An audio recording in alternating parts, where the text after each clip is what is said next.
Welcome back to another day, another episode of the Daily Grind. I'm your host, 30NSG, and on today's show, we're going to be watching Matt Walsh's video talking about this is how Disney destroyed Star Wars. The other day, we talked about Mando and Grogu, what the box office was. Since then, they've adjusted because they actually said they made more money than they actually did. So it's actually below $100 million for the 4-day weekend. So we'll talk about that. We're going to talk about how Disney destroyed Star Wars by reacting to his video. There's also a update that we're going to talk about of No Man's Sky has an update called The Swarm, which we'll talk about first, and then we'll go into the video because it shouldn't take that long. It's just another. And then if we have time after the other video, we'll talk about other little stories here and there. If you guys like what I do, we do this Monday through Thursday from 10 o'clock in the morning till noon Eastern. We just cover news stories, watch videos, give you my thoughts and opinions. If you like it, hit that like button, hit that subscribe button. If you'd like to go above and beyond that, become a member as little as $5. All right, so good morning, chat. What's going on? Why does it keep resetting my chat? It's amazing. What's going on, chat? Every time I look at chat, it's like top chatters? Top chatters? No, I'm putting live chat. What's going on, Eclipse? Jesse Mack, Roadkill, Sarge, Altern. I think Roic is here. Good morning, Roic. Big Mo, what's going on? Aku, good morning. All right.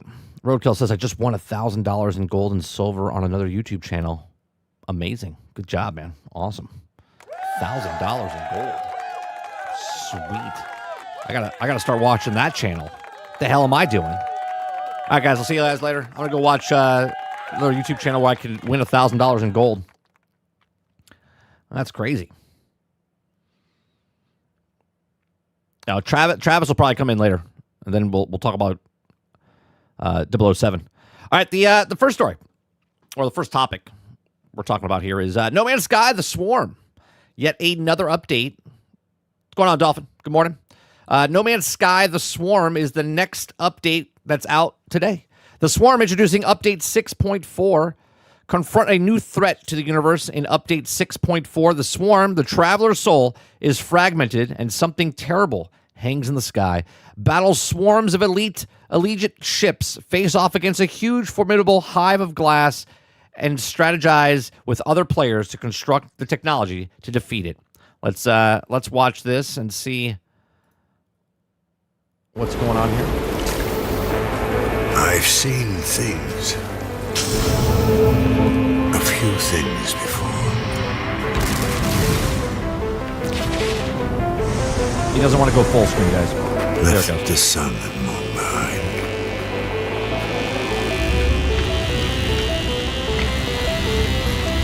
Galaxies waiting to be found.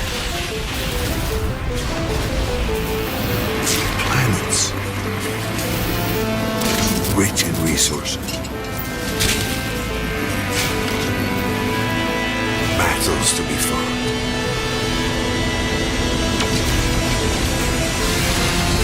Treasures unknown.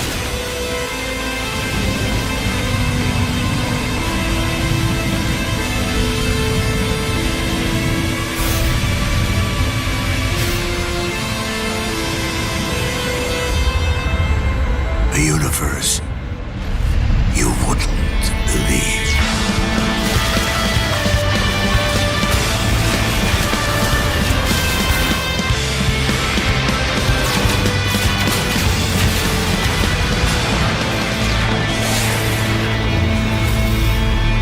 This game, man, this game just keeps growing and growing.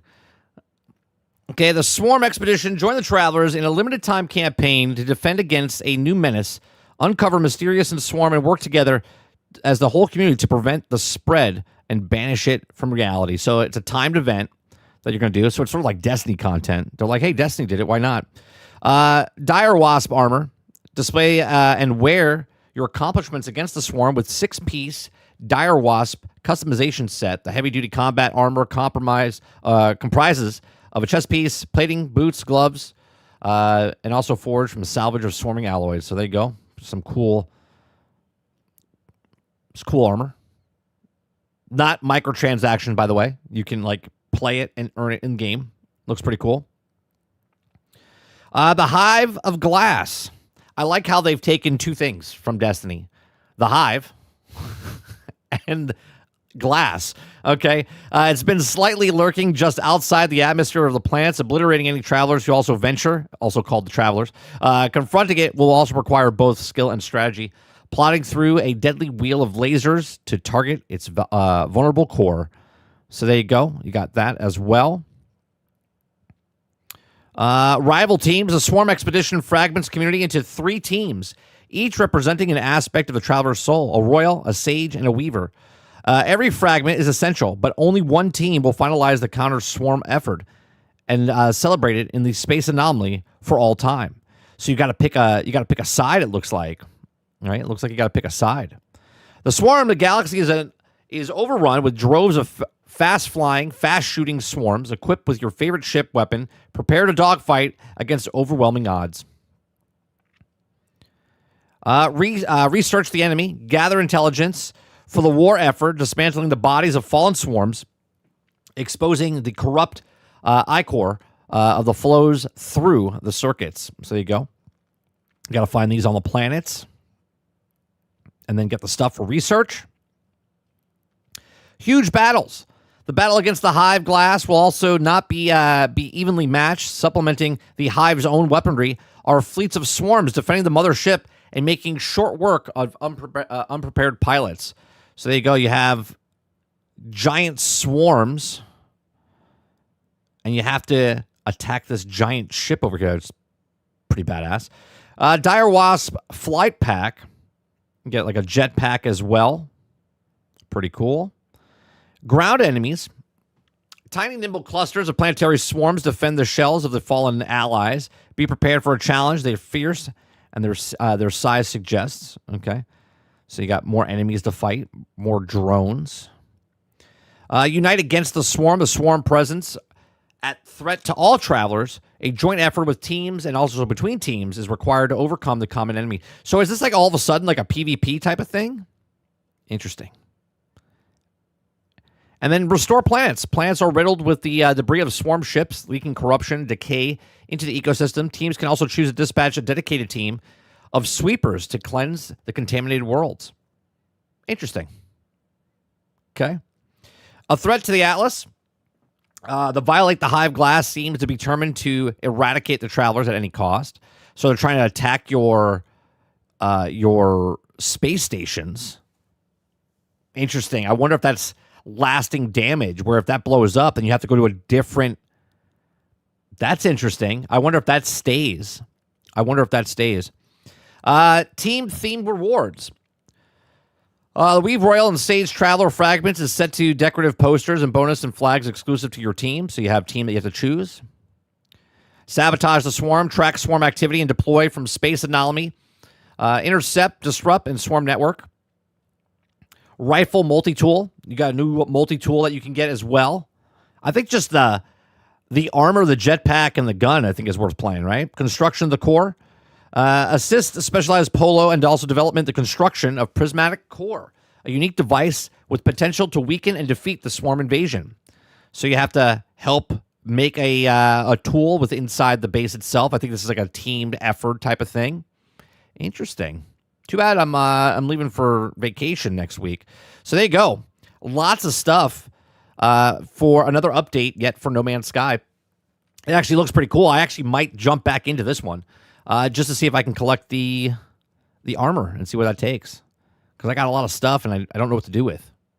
So, let's see.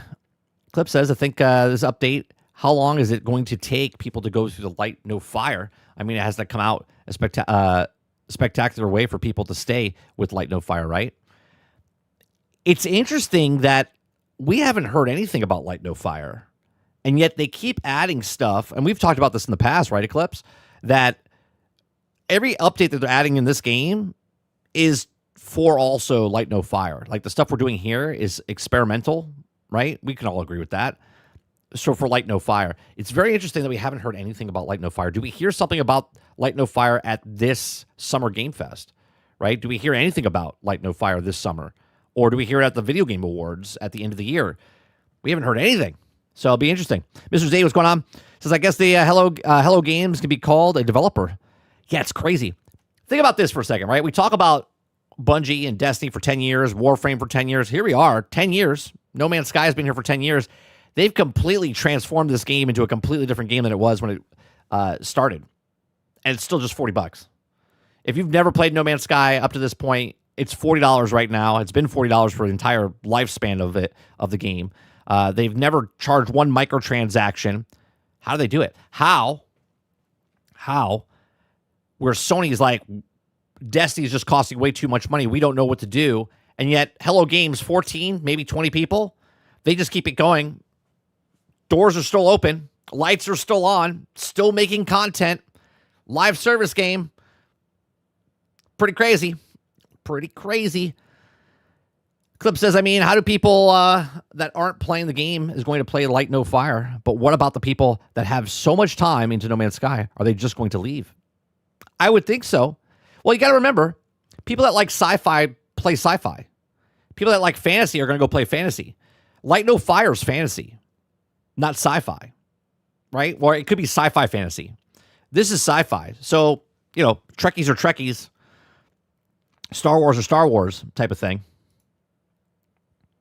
Altern says Hive, Glass, Traveler, Space. I don't know. Add a looter element, and you have Destiny in No Man's Sky, right? Just put engrams.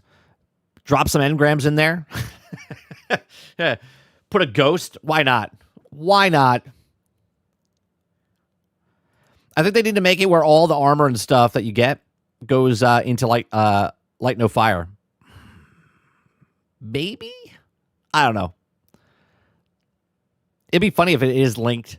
Like No Man's Sky takes place out in the universe, but the one planet is in the universe of No Man's Sky. Jesse Mack says No Man's Sky is doing much better than Destiny 2. What Bungie did. Aku says 30. What if this all this is leading to the reset of sorts and a tie-in to Light No Fire, to No Man's Sky? Perhaps. That'd be cool. Let's go on PS5.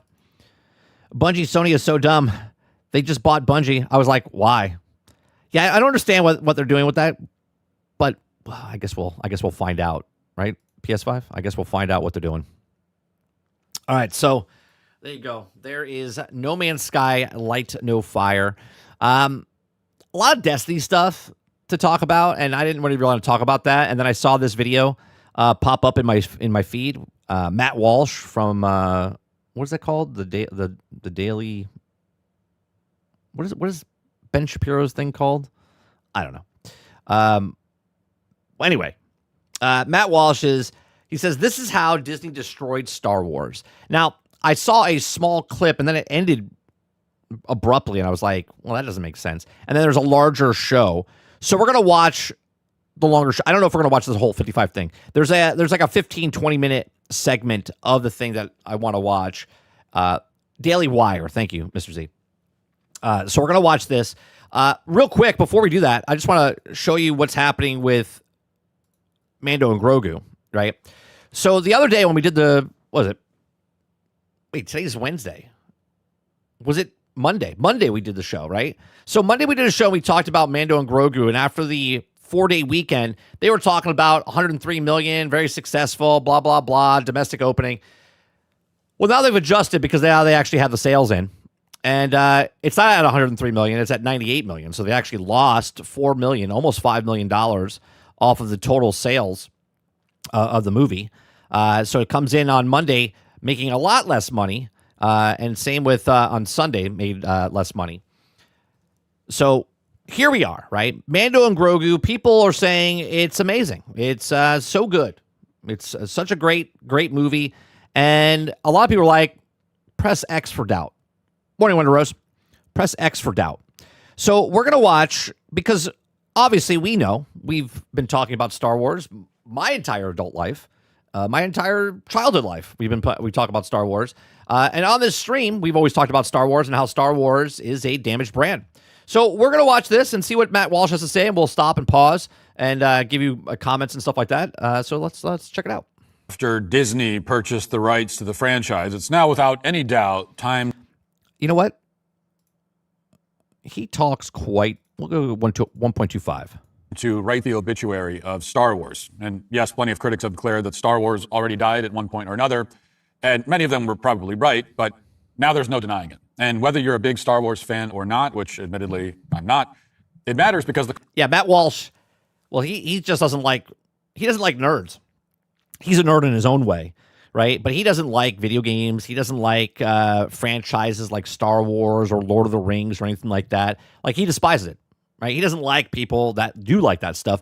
But I don't care what he likes or what he doesn't like, right? What I care about is what he talks about and what he's saying here. So we're going to watch him and we're going to break it down. culture matters. When multi-billion-dollar conglomerates ransack and murder parts of the culture. No, he said it openly, Jason. He does not like Star Wars. He doesn't like Star Trek, Lord of the Rings. He doesn't understand the people that like video games or likes this type of stuff. But I don't care about that, right? He's doing a story on Star Wars, and I want to hear what he has to say about it. It's worth talking about. And we know that the murder... Here, I'll back it up here for a second. I'm not. It matters because the culture matters. When That's right. multi-billion-dollar conglomerates ransack and murder parts of the culture, it's worth talking about. And we know that the murderous plot is now complete. Time of death can officially be recorded on the coroner's report. And we know that because the new Star Wars film, The Mandalorian and Grogu, is out in theaters this weekend, and absolutely no one cares. Yeah, nobody cares. So I took a picture, and I can't show you. Well, I can't show you on the computer. I'll show you on my phone real fast. Okay, this was the other day. Now this is Sunday night. Okay, this is Sunday night. I'm gonna hold this up. I don't know if you guys can see that, right? Yeah, I know it's hard to tell. That is in front of the AMC at 6:30, 7 o'clock ish, and you can see all the Grogu. These are all banners and stuff for Mando and Grogu. This is at Disney Springs. I could literally walk up on a Sunday. There's no school on Monday. Memorial Day was Monday. Okay. I could walk up on Sunday and just pay for a ticket. That's crazy. There wasn't sold out. Shows were still open. Plenty of seats.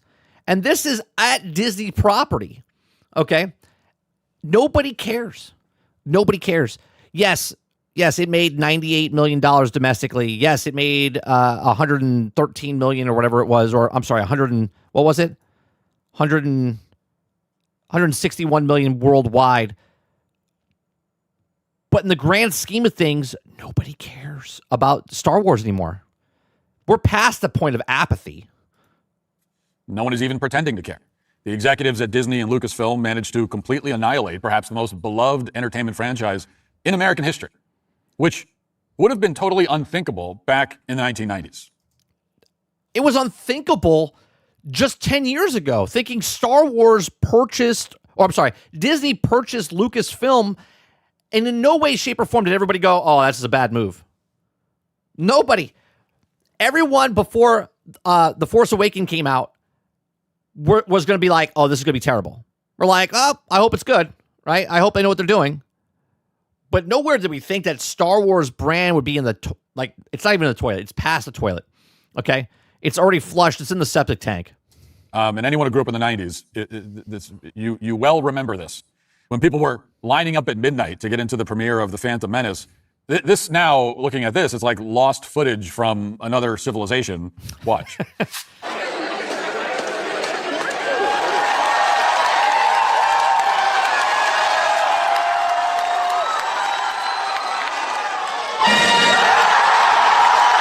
Listen to that. This is from The Phantom Menace. Listen to that. That's going to like a rock concert. It's a movie theater. It's one of the biggest premieres of all time. The level of sustained interest in this franchise over time was unlike anything else in the history of filmmaking. It was, at the time, by far and away the most wildly popular and iconic movie series ever. It was basically the Michael Jackson of film franchises. And like Michael Jackson, it is now dead under nefarious circumstances. Now you can see some photos from the 1983 premiere of the Return of the Jedi on the screen right there. 16 years later, The Phantom Menace drew similar crowds. In fact, I remember seeing Return of the Jedi was my first Star Wars experience in theaters. Okay. Was my first experience of Star Wars in theaters. I remember what movie theater we went to, right, in Boca Raton. It was off of Federal Highway. Okay. And when you walked into the lobby, they had like the netting up in the inside the lobby. And they had like the Ewok village type of built up there. And they had, I believe it was C-3PO was like tangled up inside the netting. Even the theaters decorated and went all out in the stuff. In fact, even before its release, Episode 1 was packing theaters. A lot of people don't remember this, but in 1999, almost nobody had high-speed internet. So if you wanted to see a movie trailer, you had two options. You could wait, approximately 17.5. I remember seeing Phantom Menace. We went to California. Me and Sarge went to California for my birthday. I turned 21 that year. And we went into California, and our buddy was like, hey, do you want to go see Phantom Menace at the Grom's, Chinese theater? And we're like, yeah, cool. We literally went opening day. And what an experience, right? Say what you want about the movie, but the experience of going into the Grauman's theater with how many people were there was just awesome. It was really a really cool experience. You don't get that now. Nobody cares now. 5,000 hours to download it. And if somebody calls you in the meantime, on your phone line, then you'd have to start all over again. Or you could buy a ticket to a movie. And in the case of The Phantom Menace, in November of 1998, the teaser trailer was apparently attached to Meet Joe Black, The Siege, and The Waterboy. And according to Variety, around 500 Meet Joe Black, terrible movie. Waterboy, another terrible movie. people in Los Angeles bought tickets to The Siege at a theater, and a third of them walked out when the Phantom Menace trailer was over, because that's the only reason they went to the movie. I forgot about that. I forgot people bought tickets to a movie just to watch the trailer of the other movie, just so they could get a glimpse. We don't do that now. You don't have to do that now. You know why? Internet. Someone ruins it and just puts it on the internet, right? You don't need to go to the theater and pay extra money to go see a movie, to go see a trailer, then walk out, because you could just go on the internet and watch it now. It became so common that theaters began promising audiences that they would re-air the trailer after the movie so they could get a second look. Although no such bribe should have been needed to convince people to sit through The Waterboy, perhaps the dumbest comedy ever made, which makes it a cinematic masterpiece in a certain kind of way. In any case, again, nothing like this had ever happened before. People were so pumped for Star Wars that they bought tickets to other movies just to see a commercial for Star Wars. Now compare that enthusiasm for the original trilogy and the prequels to this audience reaction to the finale of Rise of Skywalker. This is to be one of the better audience reaction videos we've seen, if only because the comedic timing couldn't be any better. Watch. Who are you? I already know what's gonna happen. Look, first of all, the theater doesn't have that many people in it. Obviously, it's a small theater as well. I mean, obviously they're not sitting all the way in the back, but you can tell it's just a small theater. I'm right. Not you. Not you. Oh God. No. No! Make it stop.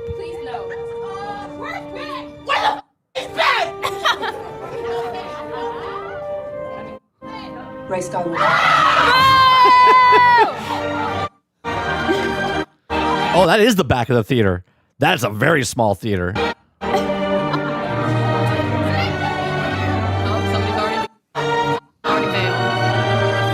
Oh boy, this guy sucks.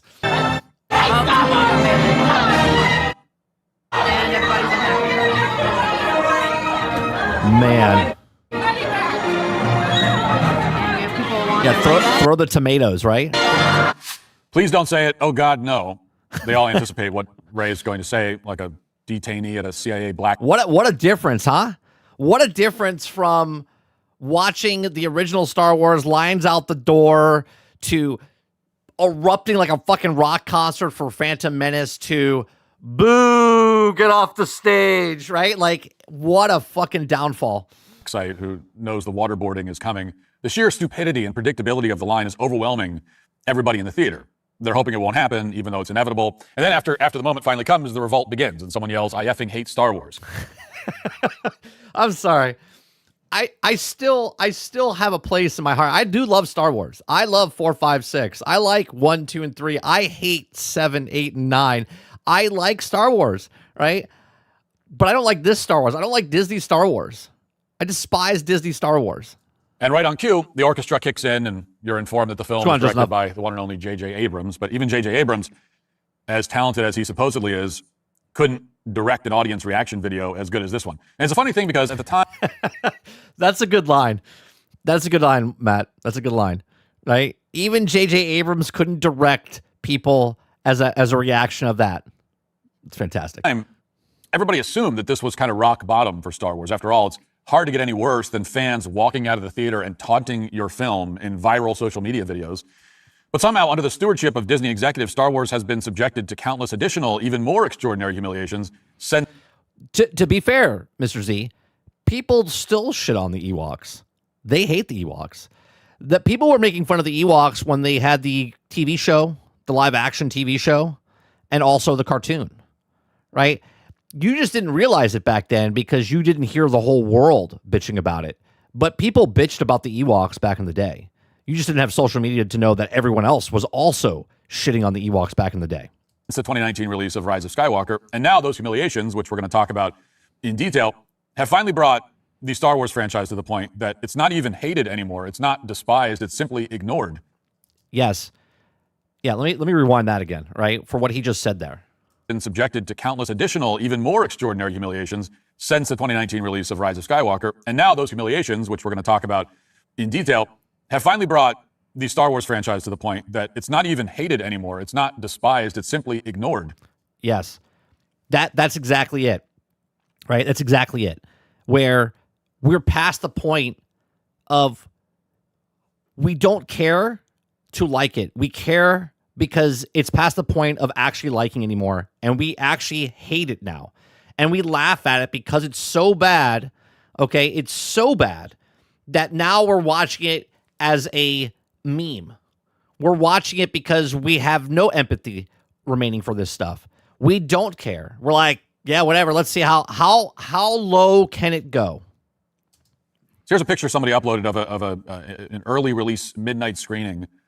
See, I don't believe that, Mr. Z. Mr. Z says we hated it. I'm saying the audience now are extra negative. I don't think so. And here's why.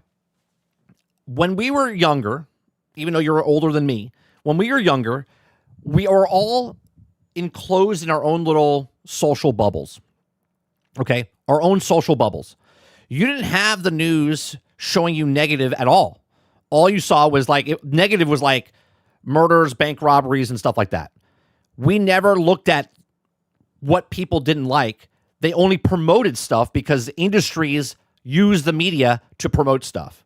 Not until YouTube came along and social media came along, you only knew what happened on your street corner, your block. You knew about your neighbors. You knew about your local stuff. You talked to your friends at school. If somebody happened to travel and they came back and said something, you would know about it, right? Other than that, you only knew what you knew in your local area. But now, you could fart on the internet and everyone in the world on a phone knows. So if someone's negative today, it amplifies like a 10 times microphone, where if you were negative in the past, only your friends heard it. And it was funny within the smaller groups or your block or your street or your school, and that was it. I don't think we're more negative. I think we're just as negative as we were before. It's just now it's amplified because of social media. Of the Mandalorian the other day. There it is there. Compare this to the footage we saw from The Phantom Menace. Look at that. I don't even care if this is taken before the movie started, like an hour and a half ahead of time. We're talking about a Star Wars film, okay? We're talking about a Star Wars film where people were lining up out the freaking door, lined behind the building, okay? People would do this with the Marvel films.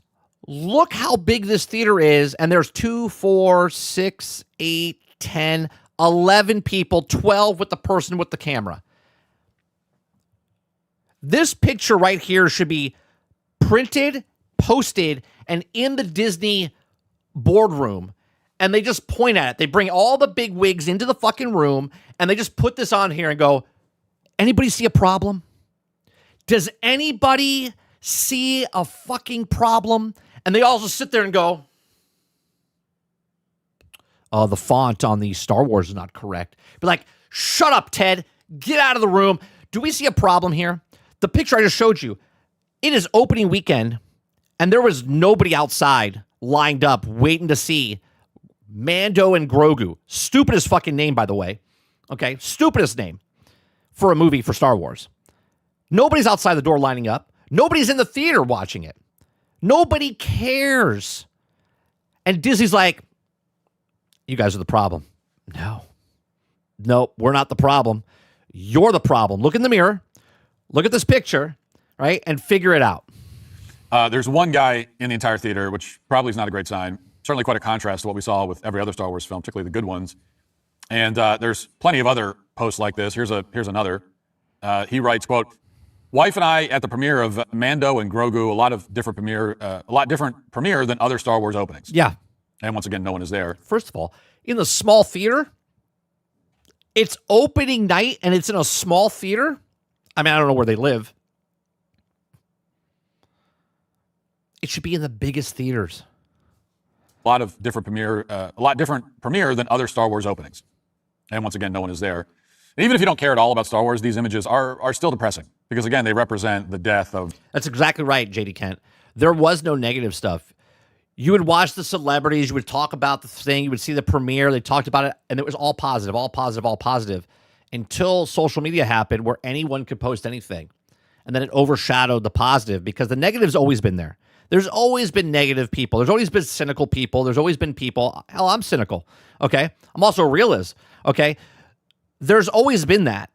But people didn't know about it because they were trapped in their own little circles, good or bad. An iconic part of American culture. And they keep coming. You can go online to book tickets at your local theater, as seen here, and you'll probably find that most of the seats are empty. And meanwhile, the guys at Film Thread also went to an early screening of this movie. And as you listen to their extremely unimpressed reaction, notice that the lobby is mostly empty in the background. Watch. All right, Alan, we got out of The Mandalorian and Grogu. What are your social media out of the theater reaction? Mine is, I don't hate it. It was okay. I don't hate it. That's good. Look at Chris's face like... And it was very long. It was for kids. Why is everyone always saying it's for kids? Star Wars has always been for kids and teens and adults. Why does everyone have to say it's for kids? It's like a brush off when, for instance, the Clone Wars. Not talking about the movie Clone Wars. I'm talking about the cartoon, the Clone Wars. Everyone's like, oh, it's a cartoon. It's for kids. Yet, you could watch an animated film, and everyone loves it. But yet, when you don't like something, they're like, yeah, it's for kids. I agree. I think this is definitely for kids. All Star Wars are for kids. Even the adult aspects of Star Wars, it's still a kid's movie and an adult movie. That's the great balance of Star Wars. It's like 3 or 4 episodes of the show stitched together into a movie, and I thought it was small and underwhelming. As underwhelmed as they were... If you describe a movie as long, that just means you were bored the whole time. I agree. They're also trying to be nice. They're like, I didn't hate it. I didn't hate it. It's for kids. Saying like, as an adult, I didn't hate it, but if you have kids, go see it. The review was actually positive. It was on the positive end of the spectrum for this film compared to other reviews. Slate had a more definitive reaction, quote, my expectations were fairly low, but I am genuinely stunned how bad The Mandalorian and Grogu is. That's enough Star Wars for now. Thanks. IGN writes, this is a Star Wars movie missing the thrills, surprises, challenges, addition of really anything. That's exactly right, Ray. The Clone Wars is very political. So political. The prequels are so heavy with politics. Yet it's also for kids. That's the great balance of Star Wars, where the adults are not bored. That's what makes a great cartoon, by the way. This is why you watch Family Guy and South Park. South Park's for kids. but there's adult jokes in there. Looney Tunes was for kids, but also had adult jokes in there. That's why it was popular. That's why South Park is popular. That's why Family Guy is popular. That's why all of these cartoons that are for kids are popular, because there's a balance. Kids have things to laugh at. Adults have things to understand and also laugh at. And that's what makes a great balance of why things are good. Thing of note to the franchise, not to mention a vested interest in seeing its characters grow and change. The Mandalorian and Grogu is the most boring Star Wars movie yet. Variety raves, quote, an efficient adventure that only pretends to be a real Star Wars movie. It's basically the most positive thing anyone could say about it. Inefficient. It's efficient. If that's the best thing anyone could say about your movie, is that it's efficient, then that's, again, a bad sign. Now, first of all, before we go any further, I have to ask, who exactly decided that The Mandalorian and Grogu is a good idea for a movie title? It's terrible. I don't care if this man hates Star Wars. He's 100% correct. Mando and Grogu is the worst name. It might honestly be, without hyperbole, the worst title ever. I mean, from a pure... I love how you guys are saying South Park and Family Guy aren't for kids. I'm sorry. Did you not watch South Park when you were a teenager? Is a teenager a kid? It is, until they're an adult. Which means the ages of 13 to 18 are still children. They're still children. Meaning it's for kids. You guys are thinking of like kids like little tykes, like 5-year-olds and 6-year-olds, right? No, children are under the age of 18 years old. Kids are under the age of 18 years old. Teenagers are under the age of 18 years old. Aesthetic perspective, it's a nightmare. It's obnoxious. It's too long. It's clunky. Said out loud, it has all the melody and grace of like a box full of silverware tumbling down the stairs. Most people, myself included, don't know who Grogu is, but he's a character in the movie, and so is the Mandalorian. So that's good enough for the title, apparently. What? Okay, 2 characters, just 2 characters out of a movie. Let's name them. Oh, yeah, what else do you need? Imagine if they named the original films like this. You know, you'd have Star Wars, Luke and Leia. Hey, you're saying the exact same thing. Mr. Z says, really bad title. Imagine the next side story project. Yoda, a Star Wars story. Yeah. Luke and Leia, right? And maybe you'd have Star Wars, Han and Chewie. And then the grand finale, Star Wars, Darth Vader and Palpatine. It's a mystery why they didn't do it that way. And by the way, if you're going to have a character in your movie named Grogu, which you probably shouldn't, the worst thing you could do is put that character's name in the title of your film. Grogu sounds like your least favorite dish that your Polish grandmother cooks. Now, Star Wars... Yeah. You guys want some Mando and Grogu? It does. It sounds like a dish. Titles, A New Hope, The Empire Strikes Back, even The Phantom Menace, used to have a certain vibe. You know, they evoked a particular feeling. They sounded operatic and epic and fun. And now they just name the 2 main characters, and that's it. Instead of bringing to mind an epic space opera, they bring to mind, you know, children's cartoons from the 90s. The Mandalorian and Grogu sounds like it belongs. Yeah, if you didn't watch South Park or Family Guy, you turn into him, by the way. So, if you're on the Matt Walsh train, then you're no friend of mine. In the same pantheon as Pinky and the Brain, Ren and Stimpy, Cow and Chicken, except worse than all of those. Now, to be clear, as bad as that title is, there is a reason why they chose it. Yeah, Bat, we already talked about it in the beginning of the stream.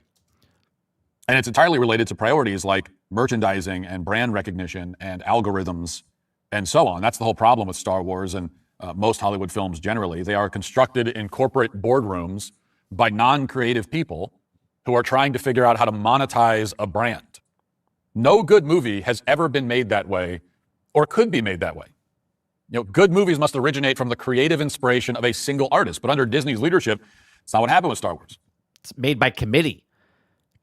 A committee that I know 99% of you weren't here when I talked about this when The Force Awakens came out and then The Last Jedi came out and then Skywalker came out, right?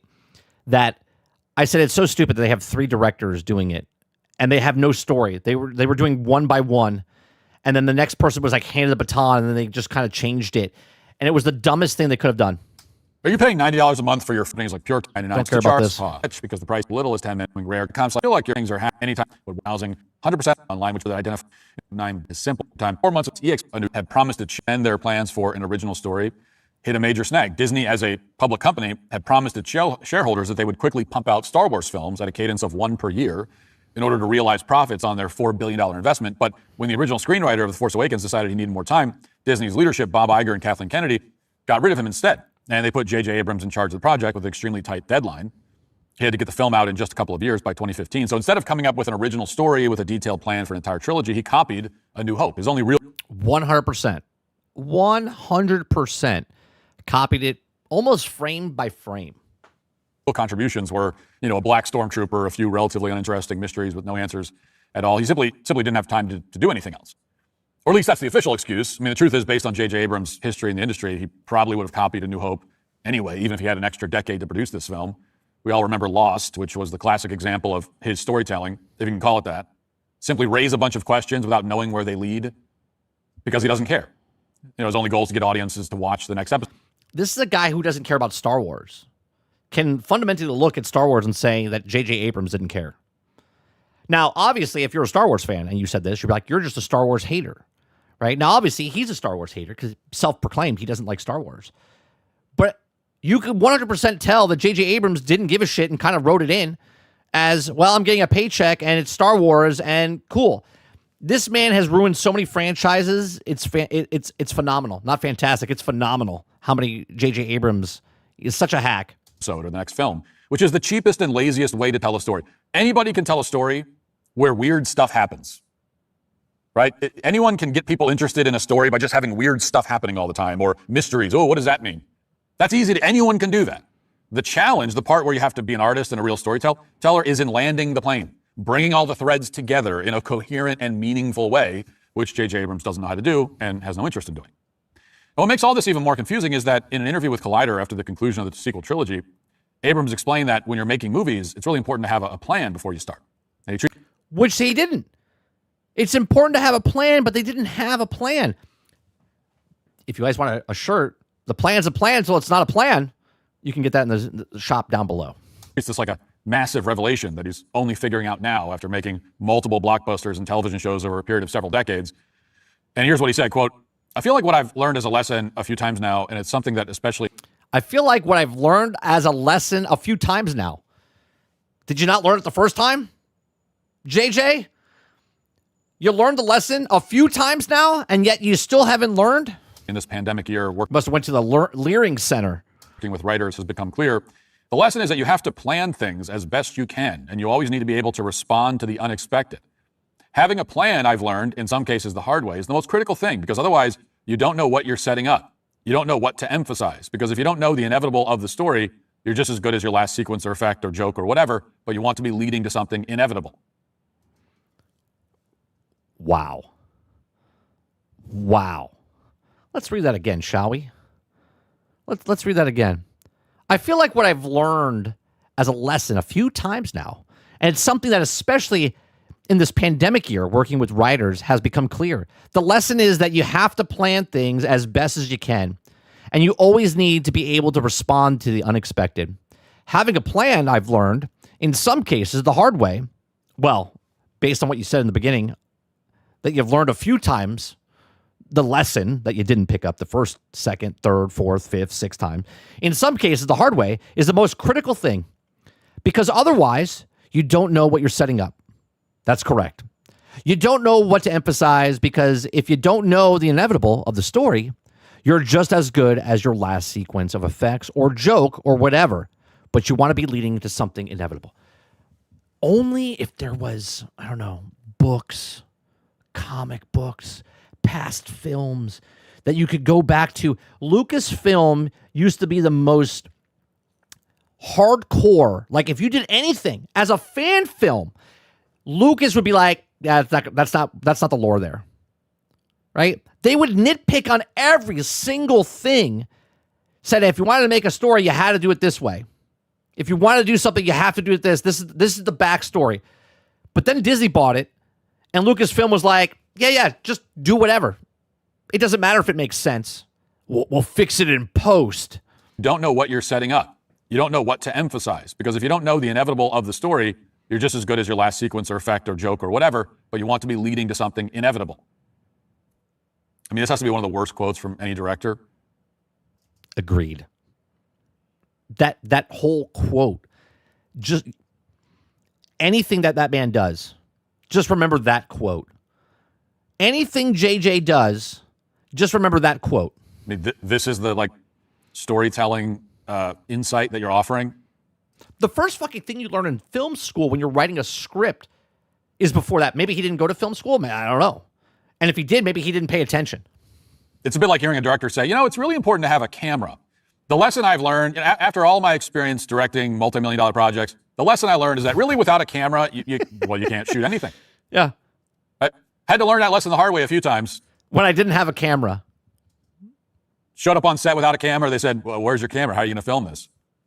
I was hoping that you would have a camera. I don't know. Let's just wing it. And I said, oh man, you're right. Never going to forget my camera. I love the way that Matt Walsh presents stuff because he's just so deadpan. His face is the same when he's making a joke or not. It's very dry sense of humor. How are you going to film this? And I said, oh man, you're right. Never going to forget my camera again. Yes, JJ, it's very important to have a plan when you make movies. It's one of the most important things. Pre-production is one of the most important things. I've said this on stream multiple times in the past. By the way, it's crucial to have some kind of overarching artistic vision so that... Because you have to have a script. And with that script, then you have to have a breakdown, right? And you go back and you highlight everything so you know what your budget is. This is all before you before you cast, before anything. You write the script, you break it down, and then obviously when you're on the set, if you're running behind, you have to change things unexpected. Maybe something's not working. You have to come up with a plan. But your plan's on the script. Your script breakdown of what you have so you know what sets you're building, what the shots are, right? The whole composition is all done like a year and a half before. To show up on set and be like, I don't know, we don't have a plan, is fucking insane. You actually are telling a story because otherwise you're just playing Mad Libs. And if the executives at Disney knew what they were doing, they would have demanded that J.J. Abrams come up with some kind of plan before they hired him, but that was never their goal. They simply wanted to produce the safest moneymaker they possibly could. That's right. We have Star Wars. We have the IP. It already has this baked-in audience. We can't go wrong. Put it out there for the fools. Just make a Star Wars. Put Star Wars in the title, and it'll make $1 billion. And they were right. They were right. It made $2 billion because they had the fan base. And they were like, see? Doesn't matter what we put on the screen. These monkeys, the consumers, like whatever they have. And then Rian Johnson made The Last Jedi, and everything went fucking belly up for them. They were like, oh shit. They had 15 projects in development. They're telling you you're a hater because of the stuff. And then slowly but surely, the entire brand is in the shitter. So they, came up with a technically competent but completely empty series of movies. They assembled the movies from pre-existing parts according to a formula like IKEA furniture. And the end result had all the artistic inspiration and beauty of IKEA furniture. Now, part of the explanation here, other than a time crunch, might be that Disney was simply too afraid to do anything else. You might remember the red letter media review of The Phantom Menace, where the guy uses the weird voice to deconstruct the film. It was an effective takedown. It went viral before viral videos were really a thing. And we can assume that everybody at Disney saw it and reactions like it. The video opens by saying George Lucas is basically an idiot surrounded by yes men. Watch. So where do I possibly start? Mr. Hate Crunchy. Nothing in The Phantom Menace makes any sense at all. It comes off like a script written by an 8-year-old. It's like George Lucas finished the script in one draft, like he turned it in and they decided to go with it without anyone saying that it made no sense at all or was a stupid, incoherent mess. I guess at this point, who's gonna question George or tell him what to do? I take it you say action after we roll camera? I'll say action. Sometimes I forget. People forget. If I forget to say action or cut, just step in and say action or cut. He controls everything. The difference between Lucas, though, right, between George and Disney, or JJ, I should say, is George is everything's up here, man. He is the artist. Everybody else is the utensils for him to paint the picture, right? If he says we're changing this or doing that and everyone is surrounded by yes men, it's his vision, it's his work. Now you go to Disney, you go to JJ, there's a whole group of people by committee on what is this, what is that, this is this, that's that. We can't do this. The polls that we ran We need to go more towards the girl audience or the young girl audience or the women audience or the gay men audience or whatever it is. We got to put this guy in. We have to have this check mark here and check mark there. George just did what he did, and yeah, everyone was a yes man because it was his vision. This man single-handedly changed the entire film industry, by the way. Every aspect of the movie. He probably got rid of those people that questioned him creatively a long time ago. I also think that everyone just assumed that a Star Wars prequel will be an instant hit, regardless of what the plot was. Really, how hard could it be to screw up? From there, the basic point of the review was that Lucas's film strayed too far from the formula that most successful movies use, where there's a clear protagonist who experiences some kind of hardship, conquers adversity, and gets the girl in the end. The video acknowledged that some directors can stray from the formula because they're talented, but George Lucas doesn't have that talent. Watch. Let's start at movie making 101, shall we? You see, in most movies, the audience needs a character to connect with. Typically, this character is something called a protagonist. When you're in a weird movie... I love Red Letter Media. ...with like aliens and monsters and weirdos, the audience really needs someone who's like a normal person like them to guide them through the story. So in addition to being like an everyday kind of schlub, usually the protagonist is someone that's down on their luck, in a bad place in their lives, or someone where everything just doesn't always go perfectly for them. That's right, because there has to be a change. They have to start off at a low point, so by the end of the story, they're successful. That's what's great about Empire Strikes Back. The people that are down on their luck are even worse off at the end of the film. Either you choose to be at your desk on time from this day forward, or you choose to find yourself another job. Well, maybe it's time to get a real job. No McFly ever amounted to anything in the history of Hill Valley. Eventually, they'll be confronted with some kind of obstacle or struggle that they gotta deal with. War! We're going to war! Eventually, our will find themselves in the lowest point where it seems like all is lost.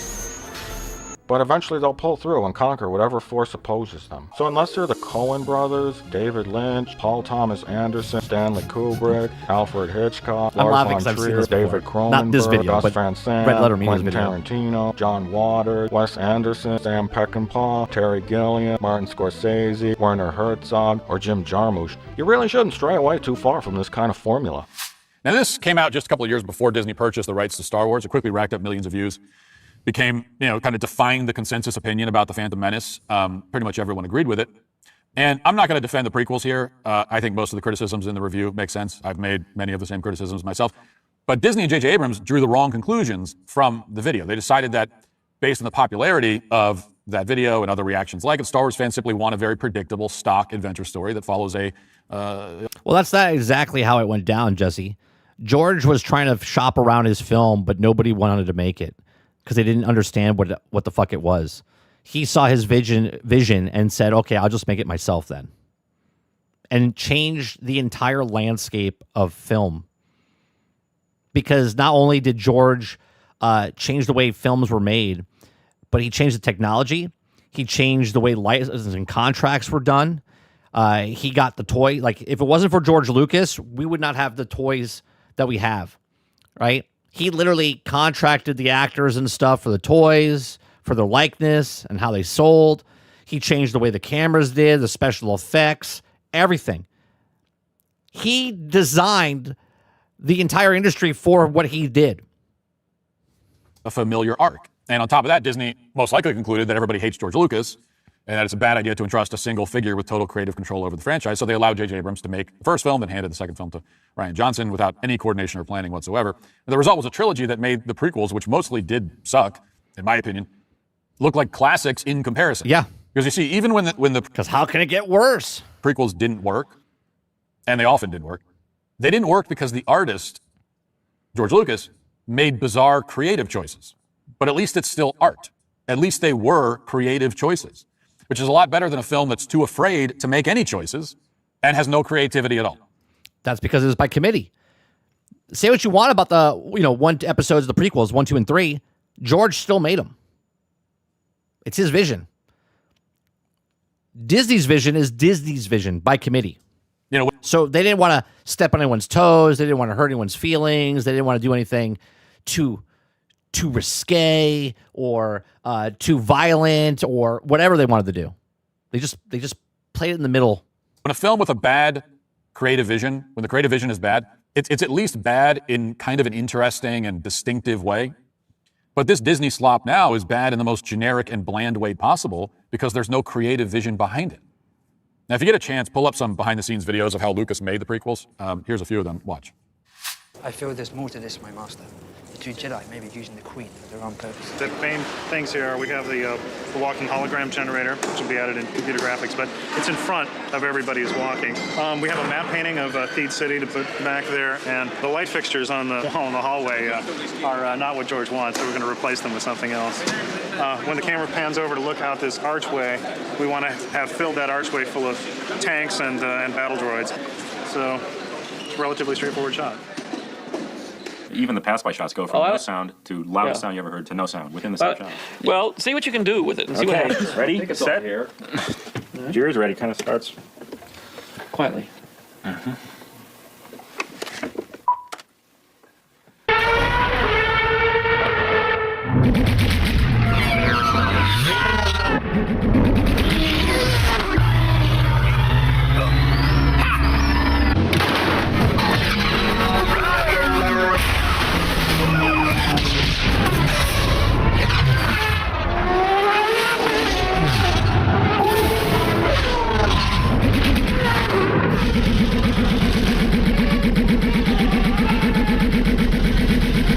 We're probably going to get dinged by this. William Bolton's right up behind Anakin.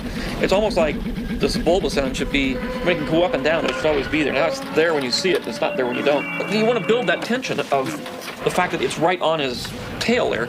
And if you don't hear it, you don't really get the sense that it's right there all the time, and it's going to eat him up. Yeah. You know, and if anything, that giant sound should be getting bigger and bigger during the whole thing as he's, struggling to stay ahead of him. It's a nice rhythm. Because that's the thing that you're afraid of, is the fact that that guy's just going to push him. Yeah. You know, the engine's going to come right over and right into his head. It's come a long way over the last 2 years, that little sequence. It's not a little sequence. So real quick, right? What I liked about George is that, yes, it's his vision. At the end of the day, he could say, I like this, I don't like this, change that. And people did what he said because he is the guy fronting the bill, right? But he left it up to the guys. Hey, this is what it is. Show me what you got. I like this. Do a little bit more of that, a little bit more of this. When I was a camera operator, right? When I was working in the film industry and we would do shots, all depending on what it was, right? If it's a commercial, I'm not rack focusing and showing emotion or anything like that, to do a rack focus from one guy in the background to come to the front. But if I'm working on like a thriller, if I'm working on a horror film, if I'm working on certain things, right? Me as the guy, it's my job just to point the camera, do the thing. Now, as an art form, okay, as the camera operator, right?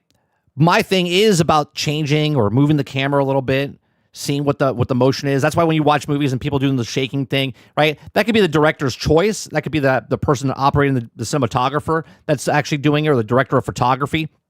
I'm sorry, the director of photography, the DP, right? Is pointing the camera and making what he feels like it should be. Like if it's a fight sequence, you're like shaking the camera and stuff like that. There'd be times where the director knew what he wanted. He would be like, hey, I want you to follow the person across the thing, right? And then I want you to pull back, and I want you to rack focus from that, right? There would be directors to tell you stuff like that, and then you would just do what they said. Then there'd be times the director didn't say shit because they were good with the actors, but they didn't know about what the shot was, right? So you would take the responsibility of doing it yourself, right? If it's an emotional sequence and the guy's like walking or starting to cry, you like push in, slowly push in, right? And then you go out of focus a little bit to show like maybe the thing they're talking about in the background. And that was my choice, right? And if the director was like, oh, I like that, right? That's what art is, right? You're changing the thing based on what's happening at that moment inside the actual movie. And that's not by committee, but that's, if the director liked what I did, he's like, cool, let's keep that. Give me an extra one, but don't do that. So that way in the edit, we can decide what we want, right? Give me a stagnant shot. Give me a push-in shot. Give me a rack focus shot, right? That's what the director chooses. So they know what they have. But at the end of the day, they make the final choice of what it is. Whatever you think of the finished product, they're hammering out new scenes and new locations. They were working out the details of the pod racing scene and all the sound effects that would play throughout. They wanted to get the lighting of the palace just right. They weren't preoccupied with recreating the original trilogy. They wanted to make something new. And that's what they did. Was the dialogue kind of stilted? Yes. Were many of the characters weak? Yes. Was a lot of the acting not great? Yes. Was the opening crawl about a trade war pretty boring? Yes. But no one can accuse the prequels of trying to rip off the original trilogy. The choreography was different. They're their own. Were different. And if you happen to be a fan of trade wars and political debates, which is possible. But they're for children. And now tariffs are all the rage again, then there's something here for you to watch that wasn't in the original films. By contrast, take a look at the making of documentary for The Force Awakens. The entire time, they're fixated on what happened before, on nostalgia. Can't go 5 seconds without talking about the older films and how badly they want to emulate them. They come across like people who are desperate to figure out what made Star Wars appealing so they can copy as much of the original films as possible. They never talk about any of their bold new ideas because they don't have any. Watch. What we would do is we would have sort of weekly check-in meetings with JJ where we'd have a conference call, video conference call, and we would go through the art. JJ is very adamant that we kind of go back to the core aesthetics that made the original trilogy so great. And because JJ didn't know what to do. So make sure it looks like the other ones. Because we have the IP now, and whatever we make, they're gonna love. a lot of that was driven by Ralph and his sensibility. And for us, it's kind of going back home in many ways, both for the visual look and the style of the movie. There was a feeling when I was a kid, when I saw Star Wars for the first time, that it was all practical and real. I mean, there were things like being outside the sandcrawler and seeing those treads, those massive treads right there. It was a physical, tangible, real thing. You knew it when you saw the movie. So we wanted to go back and embrace the look of those original films, which was all part. The whole reason they say this stuff is to give you, the fan, we're doing what you like. We're doing what you like, but yet they didn't do it, right? They're sucking you in so you think they're doing what you think they did in the past, but they didn't do that. Part of the feeling of how they were able to transport you into that universe. There are things that are relevant, things you're identifying with. Certainly for all young kids when the movie came out, they either wanted to be Luke Skywalker or they saw themselves as Han Solo. And I think that was a part of our challenge. There's not one person I hate more. When I see her, my body literally gets in anger. Like, I truly hate this woman.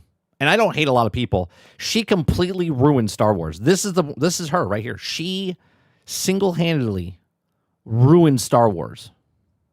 How are we going to bring new characters into this series that had that same kind of power? What was made clear to me very early on was that it was going to be shot on film, which is something that I love. I love working with film. When you're making Star Wars, there's... Film is the best. Film is the best. Really no choice but to shoot it on film. You have to, because the originals were shot on film, and it's very much part of how we remember them looking and feeling. There's something that you need to capture on celluloid, no question. The villain in training is interesting for me because in talking about villains in Star Wars, you don't and can't get better than Darth Vader. It's sort of the thing. They had created an image that was unmistakable. You don't need any explanation. The guy walks through the smoke, you get the whole thing, and he's the most threatening villain of all time. The idea that this is a character who's influenced by that darkness started to allow a masked villain, which feels essential in a Star Wars universe, to take form and not feel like we were being naive and acting like there wasn't a Darth Vader. Maybe putting on the mask makes him feel more powerful. It makes... She shouldn't talk at all. She shouldn't talk at all. Perfect sense that this guy has had a huge impact on everybody. And yes, this figure looms large for our villain too. There's so many nods to Vader and how you first meet him, and I think JJ was after something more youthful and unpredictable and someone who isn't polished, and even in his lightsaber it's not quite finished. The scene that made me feel like, oh my gosh, this is crazy, is when all of the casts are around that table planning. I don't trust this guy anymore either, because he came out afterwards and said we were all racists, even though we were rooting for him to actually become the main character, because when they first showed it, we were like, oh, that's interesting. A stormtrooper, a black stormtrooper. Cool, let's see what's his story. But then he called us all racist afterwards because a black guy can't exist inside Star Wars universe. I just want to say one more thing when everyone's done. The moment that meant the most to me personally was Akbar was on set. Step. And, security's been so tight, we're not allowed to take pictures or anything, but I had to take a picture of Akbar on set and show it to my brothers because we loved Akbar. It's a trap. How is it possible to power a weapon of that size? They're fangirling about Admiral Akbar being on set. They're making sure all the visuals look like the original trilogy. One callback after another without any new ideas. From a business perspective, it makes sense, at least in the short term.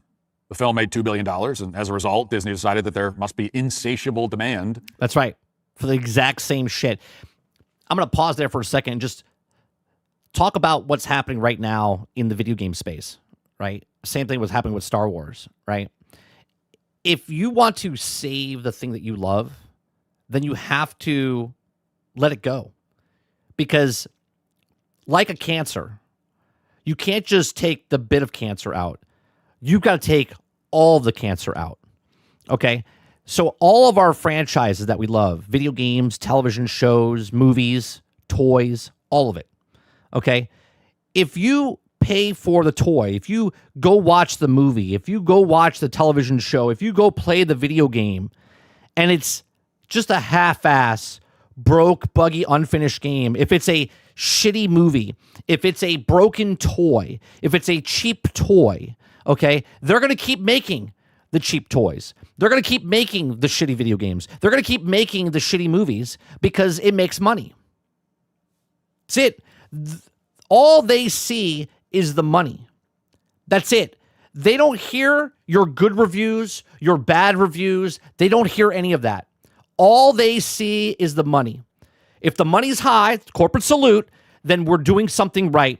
If the money's low, you're sexist, racist, and misogynistic. Okay? If you keep supporting the thing that's broke, buggy, and unfinished across all pieces of entertainment, they're going to keep making the same shit over and over.